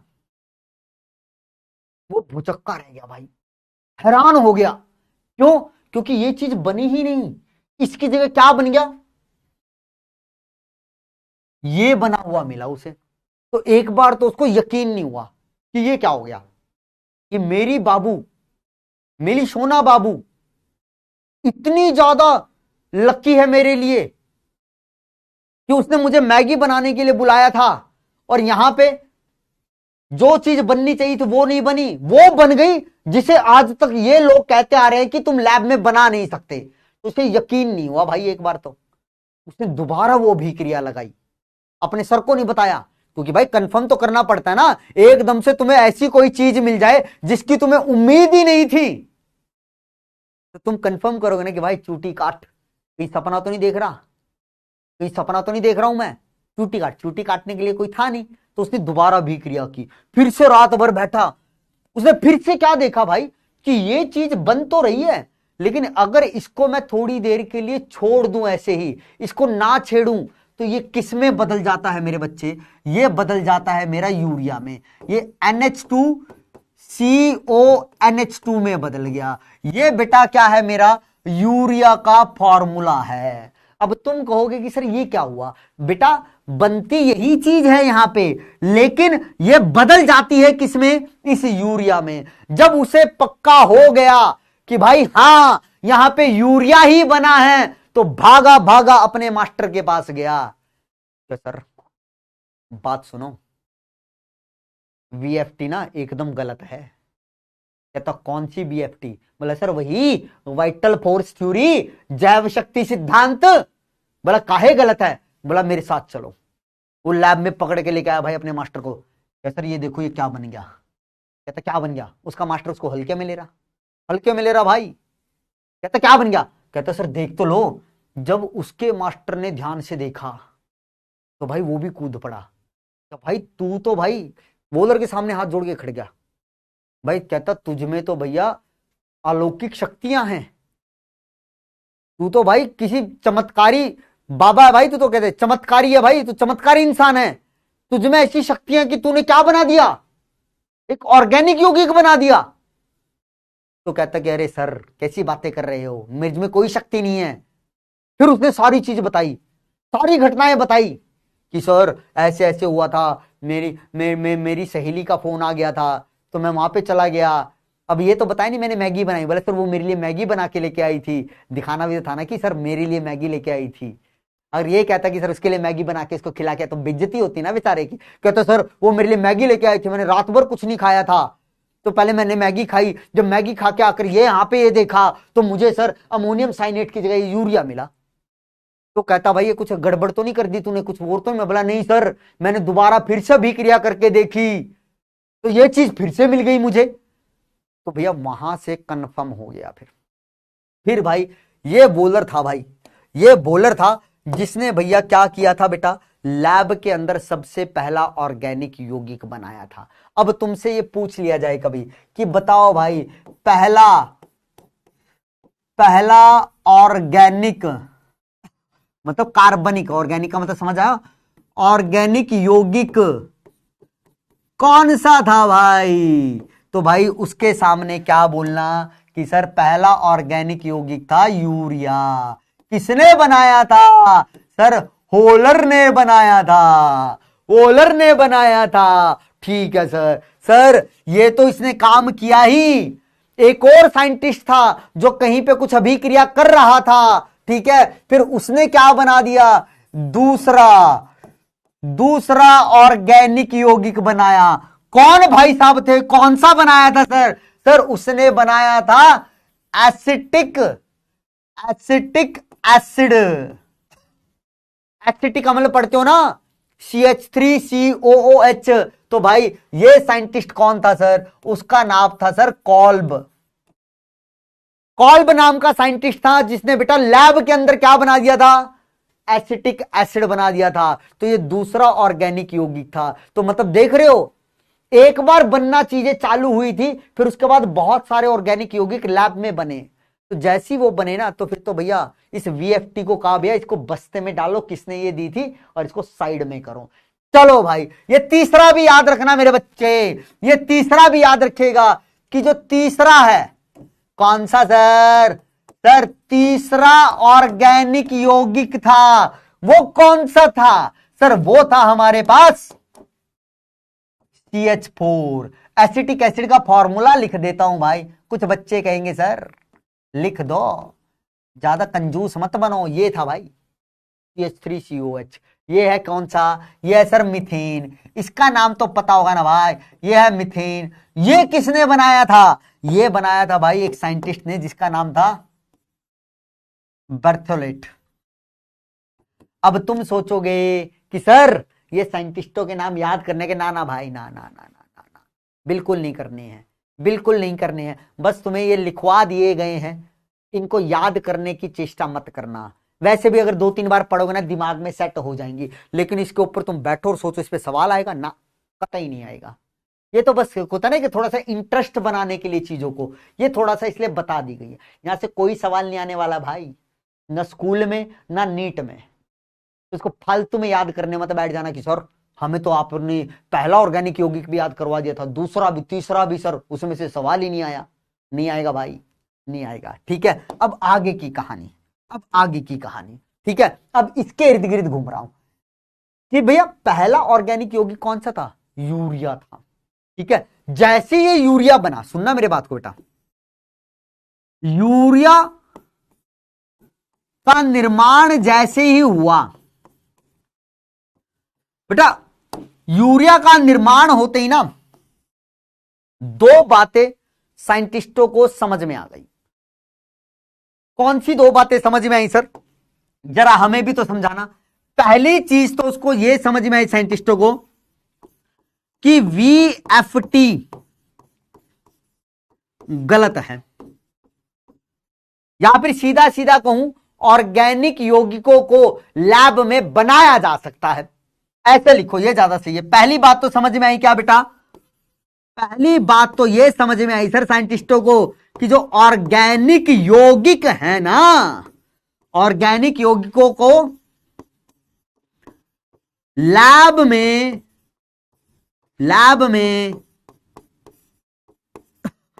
बनाया जा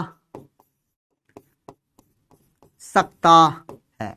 बहुत बढ़िया सर, ये तो बहुत सही बात है। ठीक है, दूसरी बात क्या समझ में आई सर?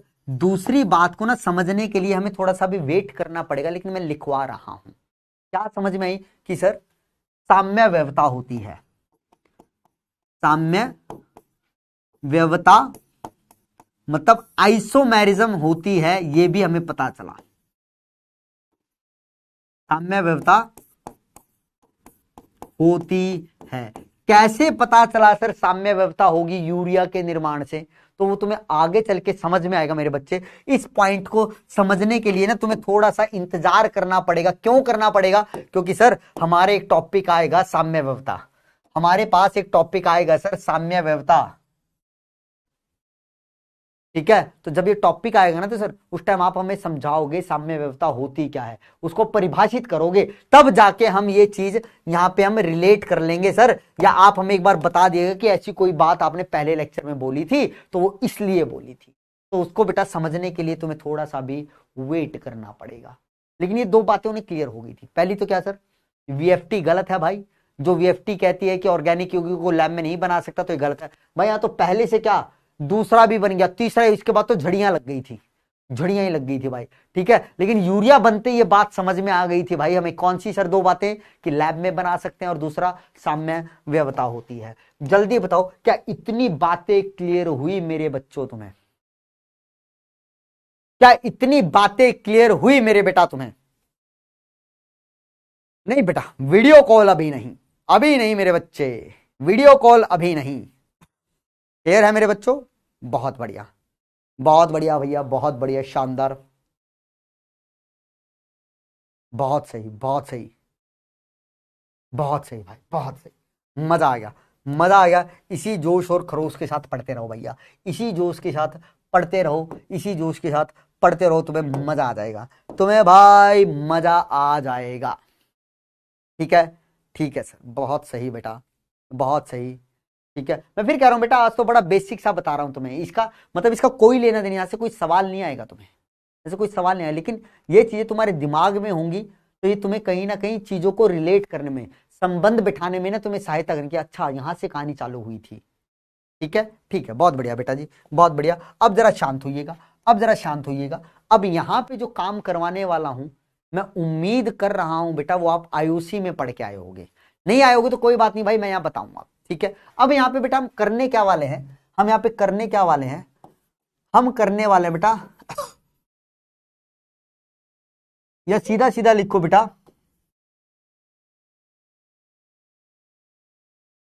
ऑर्गेनिक यौगिकों, यौगिक का संकरण और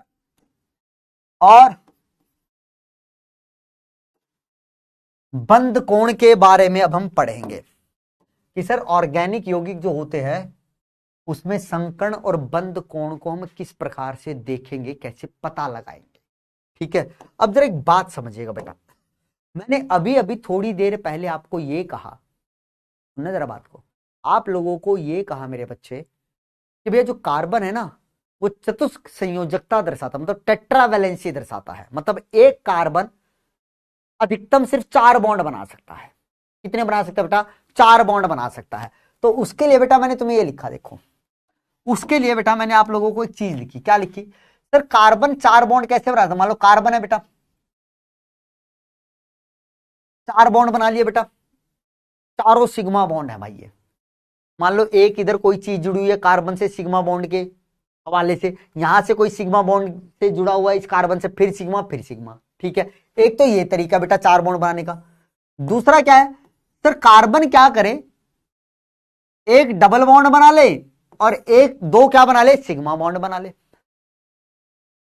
सुनना जरा बातों को, यहां पे भी तो कार्बन ने 4 बॉन्ड बनाए हुए हैं सर, बस किया क्या, एक डबल बॉन्ड बनाया, 2 सिंगल बॉन्ड बनाए। ठीक है सर, बहुत बढ़िया। तीसरा तरीका क्या है सर, कार्बन क्या करे मेरे बच्चे, इधर भी डबल बॉन्ड बना ले, इधर भी डबल बॉन्ड बना ले। बहुत बढ़िया सर। तो सर कार्बन ने यहां पर भी क्या किया हुआ है, आप कहेंगे सर 4 बॉन्ड ही बनाए हुए हैं। बहुत बढ़िया सर। एक और तरीका है 4 बॉन्ड बनाने का, कैसे सर, कि कार्बन एक ट्रिपल बॉन्ड बना ले और एक सिंगल बॉन्ड बना ले। क्या बना ले मेरे बच्चे, सिंगल बॉन्ड। अब ये आप लोगों को बताने की आवश्यकता नहीं है कतई भी कि सर यहां पे अगर बात करोगे तो कार्बन ने क्या बनाए हुए हैं, तो आप कहोगे सर 4 सिग्मा बंध बनाए हैं।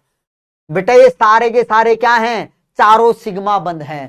सर अगर यहां पे आपसे पूछा जाए बताओ कार्बन ने 4 ही बॉन्ड बनाए हैं लेकिन इनका वर्गीकरण कैसे है, तो आपको पता है बेटा जो सिंगल बॉन्ड होते हैं वो सिग्मा बंध होते हैं, और डबल बॉन्ड में क्या होता है सर, एक सिग्मा होता है और एक पाई होता है। तो जल्दी बोलो यहां पे क्या है, आप कहोगे सर 3 सिग्मा बंध हैं और एक क्या है सर, एक यहां पे पाई बंध है। बहुत बढ़िया सर, मजा आ गया। ये तो पता ही है ना भाई।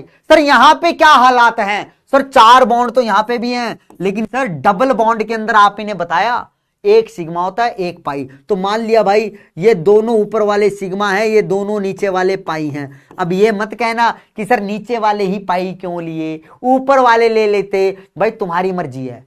बस मैंने बोला क्या, 2 बॉन्ड में से जब डबल बॉन्ड बनता है तो वहां एक सिग्मा होता है एक पाई, किसी को सिग्मा बोल दो किसी को पाई बोल दो, तुम्हारी मर्जी।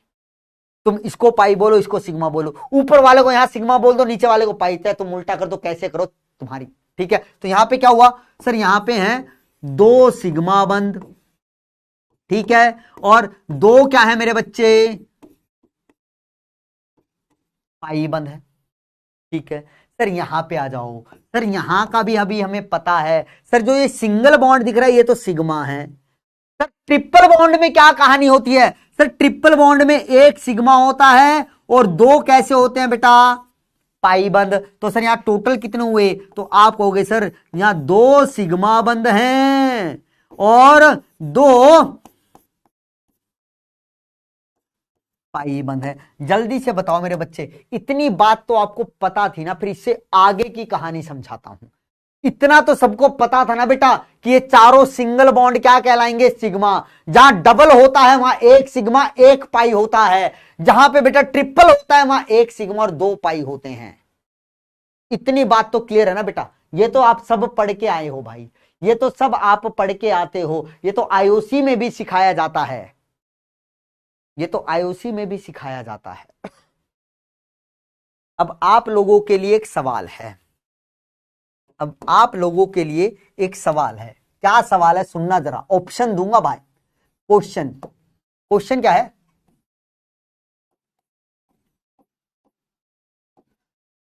संकरण में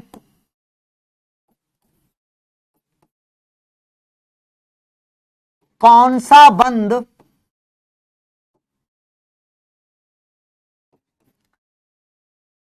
भाग लेता है। ए ऑप्शन दे रहा हूं भाई, सिग्मा बंध। बी ऑप्शन दे रहा हूं बेटा, पाई बंध। सी ऑप्शन दे रहा हूं बेटा, दोनों, ए और बी। और डी ऑप्शन दे रहा हूं भाई, इनमें से कोई भी नहीं। चलो भाई अपना अपना जवाब दो मुझे इसके अंदर। तुम्हें 30 मिनट का 30 मिनट का भाई 30 सेकंड का समय देता हूं मेरे बच्चों, सोच समझ के बोलना, सोच समझ के बोलना भाई। सिग्मा बंध संकरण में कौन सा बंध भाग लेगा, सिग्मा बंद, पाई बंद, दोनों ही, या इनमें से कोई भी नहीं, या इनमें से कोई भी नहीं।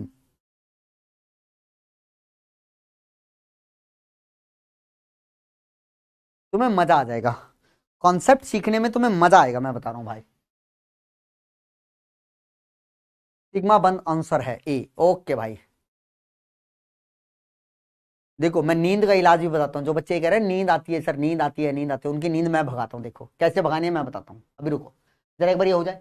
तो भाई इसका सही जवाब है, इसका सही जवाब है सिर्फ ए।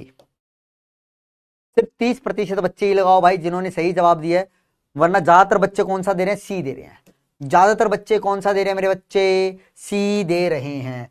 अब सुनो भाई, अब चुपचाप सुनना। देखो बेटा, गलत हो गया जवाब कोई दिक्कत नहीं है, गलत हो गया जवाब कोई दिक्कत नहीं है, अब उसको सही कर लेना।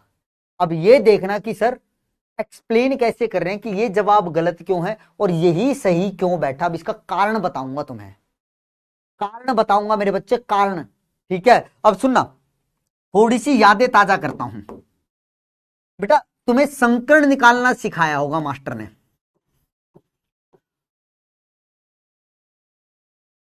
आईओसी के अंदर आपने संकर्ण निकालना सीखा होगा दो तरीके से, एक तो फॉर्मूले से और एक सर किससे, कि भैया अगर किसी भी यौगिक की मुझे क्या पता हो, संरचना पता हो, उसकी स्ट्रक्चर पता हो, तो स्ट्रक्चर को देख के मैं बता सकता हूं सर बस केंद्रीय परमाणु पे क्या गिन लो, कितने मेरे पास सिग्मा बंद और उस पर कितने लॉन पेयर हैं, उनको जोड़ो सर, स्टेरिक संख्या आएगी, जितना स्टेरिक संख्या का मान उसके अनुसार उसका संकर्ण बोल देते हैं हम।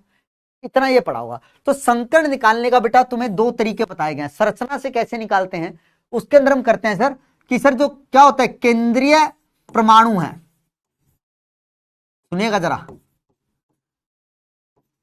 केंद्रीय परमाणु ने, ठीक है, केंद्रीय परमाणु ने कितने सिग्मा बंद बनाए, जमा में केंद्रीय परमाणु पर एकाकी युग्म कितने हैं, इन दोनों को जोड़ दो, तुम्हारे पास एक संख्या आ जाएगी। समझना, ये फॉर्मूला पढ़ा होगा कि केंद्रीय परमाणु पर क्या दे लो, केंद्रीय परमाणु ने कितने सिग्मा बंद बनाए हैं और उस केंद्रीय परमाणु पर कितने एकाकी युग्म हैं। एकाकी युग्म का मतलब होता है मेरे बच्चे लॉन पेयर। क्या होता है मेरे बच्चे, लॉन पेयर। लॉन पेयर को बेटा तुम छोटे रूप में दिखाते हो एलपी से। इनको जोड़ो सर, एक संख्या आएगी, अगर संख्या का मान आया 2 तो संकर्ण हो जाएगा sp, संख्या का मान आया 3 तो हो जाएगा sp2, संख्या का मान आया 4 तो संकर्ण हो जाएगा क्या मेरे बच्चे, sp3। ऐसे ही चलता रहेगा। ठीक है सर। अब सर सवाल ये आता है कि सर केंद्रीय परमाणु ने कितने सिग्मा बंद बनाए हैं, हम यही क्यों देख रहे हैं, पाई बंद भी तो देख सकते थे, केंद्रीय परमाणु पाई बंद भी तो बनाता है भाई। लेकिन सर हमने किया क्या, संकर्ण निकालते वक्त सिर्फ हमारा पूरा का पूरा ध्यान किस बात पे है कि केंद्रीय परमाणु ने कितने सिग्मा बंद बनाए और उस पर कितने एकाकी युग्म है। अब एकाकी युग्म के लिए भी कंडीशन होती है, उस कंडीशन की अभी जरूरत नहीं है, तो इसलिए मैं उसकी बात नहीं कर रहा, मैं सीधी किसकी बात कर रहा हूं सर, यहां पे सिग्मा बंद ही क्यों लिखा, सिग्मा और पाई बंद लिखते या खाली पाई बंद लिखते, वरना अच्छा तो ये था सर कितने सिग्मा बनाए कितने पाई बनाए ये लिखते, आपने खाली सिग्मा ही क्यों लिखा। तो इसका एक कारण है मेरे बच्चे, इसका एक कारण है, और वो कारण क्या है, वो ये है। अब ये वो कारण है कि भैया संकर्ण के अंदर कौन से कक्षक भाग लेते हैं, संकरित कक्षक लेते हैं। सुनना, संकर्ण में ये लिखता हूं, इंपॉर्टेंट है भाई, स्टार डाल के लिख लेना, बड़ा इंपॉर्टेंट है ये। ऐसी ऐसी चीजें तुमसे पूछी जाती हैं किसके अंदर, कथन में, कौन सा कथन सही है कौन सा कथन गलत है। तो क्या बोला बेटा, संकर्ण में, संकर्ण में संकृत कक्षक भाग लेते हैं, संकृत कक्षक, ये हटा देता हूं, संकृत कक्षक भाग लेते हैं। ठीक है, और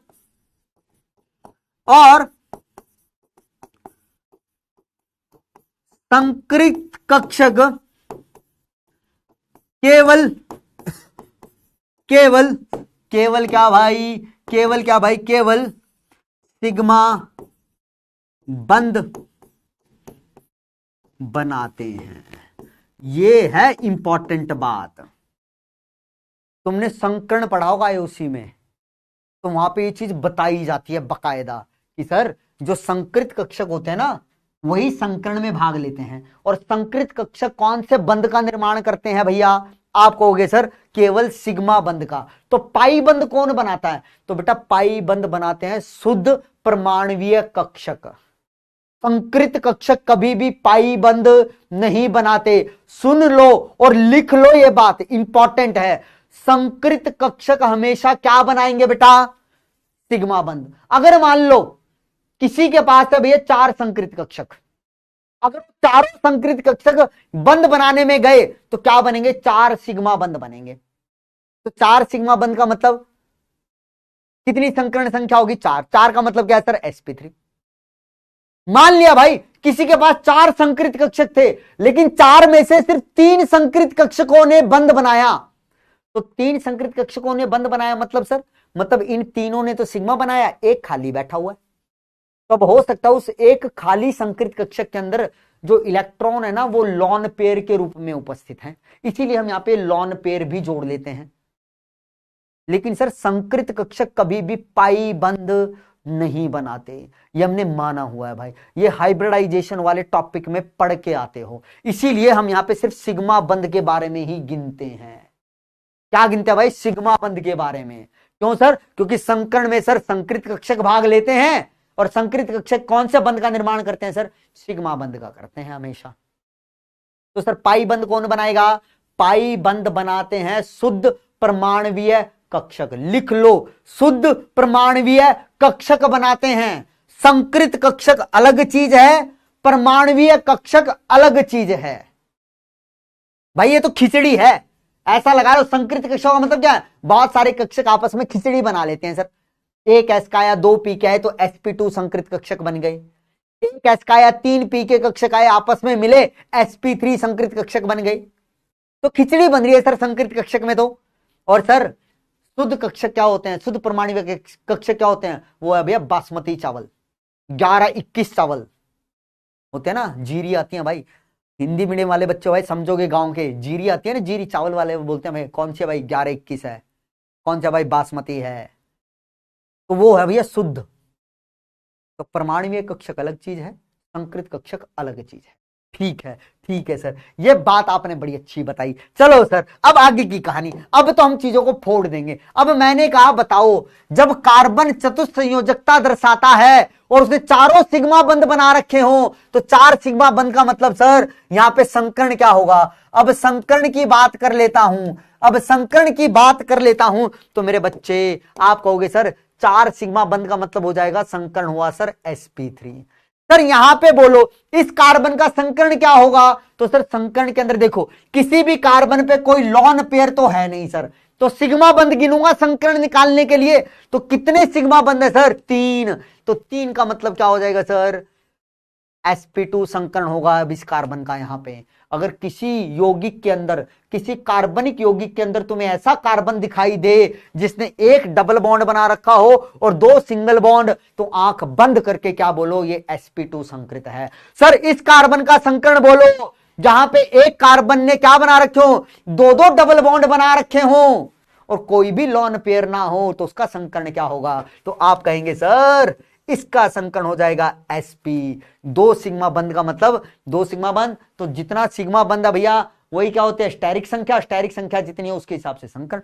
यहां पे बोल दो सर, यहां पे भी कितना हो जाएगा मेरे बच्चे? sp हो जाएगा। क्या हो जाएगा? बोल, sp हो जाएगा। जल्दी से बोल बोल बोल बोल भाई, क्या ये बात समझ में आई? फिर आगे बढ़ता हूं, फिर आगे बढ़ता हूं, जल्दी बताओ क्या ये बात क्लियर होगी बेटा? ये संकर्ण कैसे लिख दिया मैंने, और ये संकर्ण किसके हिसाब से लिखा बेटा? सिर्फ और सिर्फ सिग्मा बंधों के हिसाब से लिखा है सर मैंने। पाई बंध का कोई लेना देना नहीं है सर संकर्ण के अंदर। पाई बंध का कोई लेना देना नहीं है भाई संकर्ण के अंदर। ठीक है, ठीक है, क्लियर है। अब तुम्हें करना क्या है? अब जरा सुनना भाई, यहां पे तीसरी बात और, तीसरी बात और क्या सुनोगे मेरे बच्चे? अब बात करते हैं सर बंध कोण की। अब आप लोग बताना, देखता हूं कितना याद है, ये कर चुके हो। जब भी किसी यौगिक में केंद्रीय परमाणु का संकरण होता है, क्या मेरे बच्चे? अच्छा, पहले एक जवाब दोगे मुझे? एक एक क्वेश्चन का जवाब दो, फिर मैं तुमसे सवाल पूछता हूं, ताकि मुझे पता तो चले भाई, पता तो चले मेरे मेंढकों में कितना दम है। हाँ, एक बात और बेटा, बुरा मत मानिएगा, मैं प्यार से मेंढक बुलाता हूं, ठीक है? मैं कभी आपको मेंढक बोल दूं, मिंडगू बोल दूं, ठीक है, तो बुरा मत मानिए, मैं प्यार से बुलाता हूं मेंढक, ठीक? मैं सभी बैचों में ऐसे ही करता हूं भाई, मैं मेंढक ही बोलता रहता हूं तुम्हें। तुम मेंढक ही हो भाई, उछल कूद ही करते रहते हो तुम सारा दिन घर में, और पढ़ते हुए भी उछल कूद। तुम देखना कभी टिक के बैठ के पढ़िए, कभी तो ऐसे होंगे, कभी ऐसे होंगे, कभी ऐसे, अरे सर ये क्या करा दिया, अरे सर ये नहीं आता। तो मेंढक की तरह उछल कूद ही करते रहो, तो तुम्हारा नाम मेंढक ही रखता हूं मैं, ठीक है? तो जल्दी से बताना, जल्दी से बताइएगा मेरे बच्चे, इसका संकरण क्या है? HCl का संकरण क्या है बेटा? मैं तुम्हें ऑप्शन देता हूं, sp, sp2, sp3 और D एक देता हूं NOT। बेटा इसका मतलब होता है नन ऑफ दीज, मतलब इनमें से कोई भी नहीं, इनमें से कोई भी नहीं। एक ऑप्शन चलो ये बना दिया, चौथा मैंने। चलो भाई तुम्हें 30 सेकंड का समय देता हूं, HCl का संकरण बता दो मुझे ईमानदारी से। देखो मैं फिर कहता हूं बेटा, एक अच्छे विद्यार्थी में सबसे पहला गुण होना चाहिए ईमानदारी। ईमानदारी से जवाब दो, ताकि तुम्हें अपनी कमियां पता चले, आप लोगों को यह पता चले आपको कहां पे कार्य करना है अपने ऊपर, और तब होगा जब आप ईमानदारी से जवाब दोगे, तभी टीचर बता पाएगा हाँ बेटा ये गलत है, ये सही है आपका, इसको ऐसे करो, इसको ऐसे करो।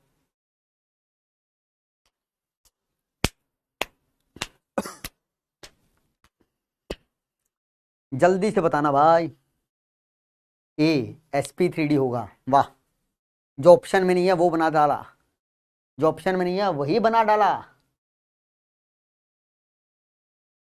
चलो भाई, चलो चलो, जवाब दो, जवाब दो, जवाब दो, जवाब दो मेरे बच्चों। चलो समय समाप्त हुआ, समय समाप्त हुआ, समय समाप्त हुआ। देख लेते हैं, देख लेते हैं कितने। अरे वाह, ज्यादातर बच्चे दे रहे 46% ए को, और सिर्फ 18% बच्चों ने इसका सही जवाब दिया है। अब देखो 18% में से कुछ ऐसे बच्चे होंगे जिन्हें सही लॉजिक पता होगा, कुछ ऐसे होंगे जिनको लग रहा है भाई ये नहीं हो सकता, मतलब तुक्का लगा रहे हैं। कुछ ऐसे होंगे चलना डी छोड़ देते हैं भाई, मजे लेंगे, डी कर दे, डी कर दे। लेकिन इस 17% में से मैं फिर कहता हूं सिर्फ 5-1% बच्चे ही होंगे जिनको सही लॉजिक पता होगा।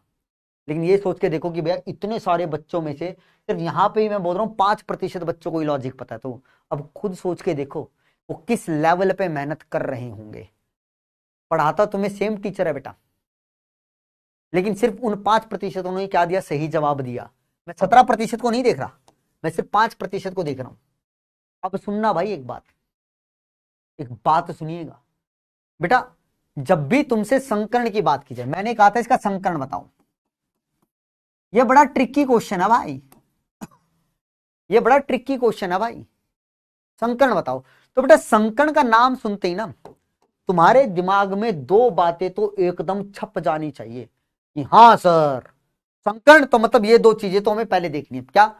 कि जो संकर्ण होता है ना, देखो क्यों बता रहा हूं मेरे बच्चे, ये चीज क्यों बता रहा हूं, क्योंकि ये चीजें ना तुम्हें दिक्कत करेंगे अगर नहीं पता होंगे ऑर्गेनिक पढ़ते हुए, थोड़ा सा, इसलिए मैं इस तरफ जाना चाह रहा हूं।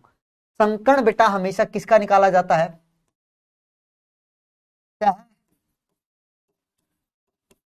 संयोजक यौगिक का निकाला जाता है, मतलब कोवलेंट कंपाउंड का भाई। आयनिक यौगिकों में कभी भी संकर्ण नहीं निकालते। मैंने कहा NaCl, संकर्ण बताओ, तुम कहना अब गलत पूछ रहे हो सर। NaCl आयनिक यौगिक है, और आयनिक यौगिकों में संकर्ण की चर्चा नहीं करते हैं, ठीक है? तो जब भी आयनिक यौगिक दे दे और तुमसे संकर्ण बात करेंगे, उसको बोले बब, क्या मूर्ख समझाया मैं? बोला हम इतने पढ़े हैं, आयनिक यौगिक में संकर्ण नहीं निकालते। ठीक है सर, पहली। दूसरी क्या? दूसरी ये भाई, अगर तुम्हें यह पता चल जाए कि ये यौगिक है भैया सह संयोजक, आयनिक नहीं है, संकर्ण निकाल सकते हैं, लेकिन अब उसके लिए भी एक कंडीशन है। क्या? यौगिक में, या बोलो जिस अणु के अंदर जो सह संयोजक है, अणु में कम से कम क्या होने चाहिए? 3 परमाणु होने चाहिए भाई। तुम्हें पता चला कि भैया सहसंयोजक यौगिक है या सहसंयोजक अणु है, तो ये नहीं है कि उसके अंदर भी तुम निकाल दोगे। अब तुम्हें यह देखना है सहसंयोजक अणु है या यौगिक, अब इसमें कितने परमाणु दिखने चाहिए, कम से कम 3, तब जाके संकर्ण निकाल पाओगे। अब इसके साथ दिक्कत यही है, सर ये सहसंयोजक अणु तो है लेकिन इसमें 3 परमाणु नहीं है, तो इसके अंदर हम संकर्ण की चर्चा कर ही नहीं सकते। संकर्ण निकालने के लिए सबसे छोटा संकर्ण क्या होता है, आप कहोगे सर sp होता है। sp संकर्ण के लिए तुम्हें क्या चाहिए, कम से कम 3 परमाणु तो चाहिए ना भाई, जैसे CO2 के अंदर sp संकर्ण आता है। अब ये नहीं है कि सर जो भी द्विपरमाणुवीय स्पीशीज होगी उसके अंदर सबके अंदर sp संकर्ण बोल देंगे। अरे नालायक, ऐसा नहीं होता। अरे मेंढको, ऐसा नहीं होता भाई। फिर तो तुम्हारे लिए क्या होगा, द्विपरमाणुवीय कोई भी दे दो तुम तो हमेशा क्या बोलोगे। अब मान लो भाई, अब मान लो मैंने लिख भी दिया HCl। अब पहली बात तो भाई सर संकर्ण जो है ना वो केंद्रीय परमाणु का निकाला जाता है। किसका निकाला जाता है, केंद्रीय। सर अब यहां पे केंद्रीय परमाणु किसको मानूं, अगर किसी को ध्यान भी नहीं रहा तो सर संकर्ण का फॉर्मूला क्या था, सिग्मा बंध, और सर केंद्रीय परमाणु पे कितने लॉन पेयर, तो सर एक ही सिग्मा बंध है यहां तो। अब केंद्रीय परमाणु किसे मानोगे, हाइड्रोजन को मानोगे तो इस पे कोई लॉन पेयर नहीं, क्लोरीन को मानोगे तो इस पे 3 लॉन पेयर दिखेंगे, तो सर गड़बड़ हो जाएगी ना, ये तो गड़बड़ घोटाला है। तो इसीलिए सर यहां पे हम कभी भी संकर्ण की चर्चा नहीं करते। तो यहां आंसर क्या है मेरे बच्चे, ये है। अब तुम्हें ये चीज समझ में आई, ठीक है। अब मैं तुमसे जानना क्या चाहता हूं भाई, अब जल्दी जल्दी से मुझे जवाब देते चलना जो पूछ रहा हूं। sp3 संकर्ण में बंध कोण का मान कितना होता है। जब sp3 संकर्ण होता है तो उस समय पे बंध कोण का मान कितना होता है, जल्दी बताइए मुझे बेटा। sp3 संकर्ण में बंध कोण का मान कितना होगा, बस ये बता दो, फिर बंद कर रहे हैं आज के लेक्चर को, बंद कर रहे हैं मेरे बच्चे। हाँ 109 डिग्री 28 मिनट का, बहुत बढ़िया भाई। 109 डिग्री 28 मिनट बेटा, ये जो ऊपर ऐसे ऐसे कोमा लगा दिया ना, ये 28 मिनट है, ठीक है। अब जल्दी बताओ बेटा, sp2 संकर्ण में बंध कोण का मान कितना होता है। हाँ 109 डिग्री 5 मिनट बोल दो भैया, ठीक है, कुछ भी बोलो। 109 डिग्री 28 मिनट एग्जैक्ट आंसर है। 109 डिग्री बोलोगे तब भी सही है, 109 डिग्री पॉइंट 5 बोलोगे तब भी सही है। तो कंफ्यूज मत करना, कंफ्यूज ना करना भाई, ठीक है। जल्दी बताओ sp2 में क्या होता है, एकदम सही बच्चे, एकदम सही जवाब दे रहे हैं भाई। sp2 के अंदर होता है सर बंध कोण 120 डिग्री का। sp में बोल भाई, sp में बोल बेटा। जिनको ये बंध कोण नहीं पता है कृपया करके हाथ जोड़ के विनम्र निवेदन है, वो जाके बेटा संकर्ण वाला टॉपिक पढ़ना, आईओसी में वहां पे सर ने बताया होगा, वरना अगली क्लास में मैं तुम्हें दिखा दूंगा एक बार कि हाँ भाई ऐसे ऐसे होता है, जल्दी जल्दी, ठीक है। 180, तो सर यहां पे भी 180 डिग्री, यहां पर भी 180 डिग्री का। तो ये बातें दिमाग में बैठा लो कि सर जब भी किसी कार्बनिक यौगिक के अंदर कार्बन का संकर्ण होगा sp3, तो उसका बंध कोण आएगा 109 डिग्री 28 मिनट। सर यदि किसी कार्बनिक यौगिक में कार्बन का संकर्ण होगा sp2, तो उसका बंध कोण कितना होगा सर 120 डिग्री का। सर यदि किसी कार्बनिक यौगिक में कार्बन का संकर्ण होगा sp, तो उसका बंध कोण कितना होगा सर 180। बंध कोण क्या होता है मेरे बच्चे, दो बंधों के बीच का कोण कहलाता है बंध कोण। दो बंधों के बीच का कोण भैया क्या कहलाएगा, बंध कोण कहलाएगा। क्लियर है मेरे बच्चे, क्लियर है, बहुत बढ़िया, शानदार, जबरदस्त। अब मैं आप लोगों को बेटा एक सवाल दे रहा हूं, एक सवाल दे रहा हूं, तुम्हें ये पता लगा कर लेकर आना है, पता लगा कर लेकर आना है भाई कि CH4 के अंदर कार्बन का संकर्ण क्या है। तुम्हें पता है क्या क्या लगाना बेटा, इसका संकर्ण क्या है, और यहां पे बंध कोण का मान कितना है, और सर यहां पे बंध कोणों की संख्या कितनी है।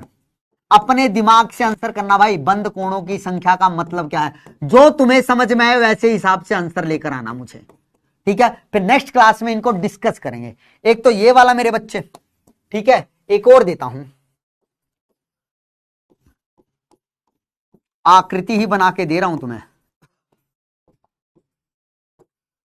तो बेटा यहां पर भी तुम्हें यही तीनों चीजें पता करनी है, चाहे इस कार्बन के लिए कर देना चाहे इस कार्बन, किसी के भी का, दोनों का करना बेसिक से कि सर पहला तो क्या, इन दोनों कार्बन का संकर्ण बताना है, फिर यहां पे तुम्हें दोनों के लिए बताना है बंध कोण कितना है,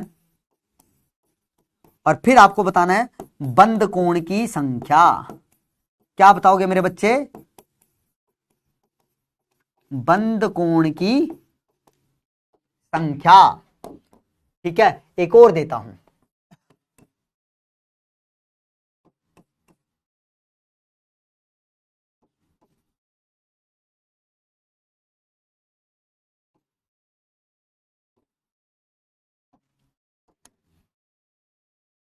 जिनको अंडरलाइन किया सिर्फ उनके लिए वही तीन चीजें, इनका संकर्ण, बंध कोण कौन कौन से हैं, और बंध कोण की संख्या।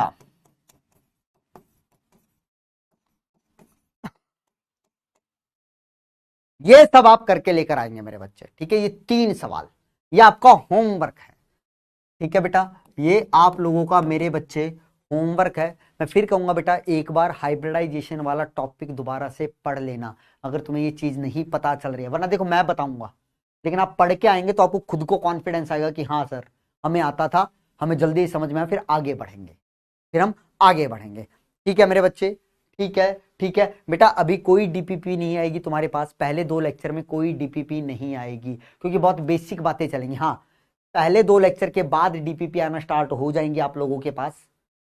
ठीक है, फिर डीपीपी आएंगी, फिर साथ के साथ करते, क्योंकि ये तो बहुत बेसिक चीजें हैं बेटा, इनके लिए कोई डीपीपी देने की आवश्यकता नहीं है आपको। ठीक है, वालेकुम अस्सलाम बेटा जी, वालेकुम अस्सलाम। तो बेटा यहां पे खत्म करता हूं बेटा मैं आज की क्लास को, मैं आज की क्लास को यहीं पे समाप्त करता हूं, और उम्मीद करता हूं बेटा आप लोगों को जो जो बातें मैंने बताई हैं वो आपके दिमाग में जरूर बैठी होंगी, आपको आनंद आया होगा। अब आपके साथ क्या क्या घटनाएं घटने वाली हैं, किस तरीके से घटने वाली हैं, उसका थोड़ा सा आइडिया आप लोगों को लग गया होगा, और आपको थोड़ा यह भी पता चला होगा कि मेरे पढ़ाने का तरीका क्या रहने वाला है, उसकी एक छोटी सी झलक आप लोगों को मिल गई होगी।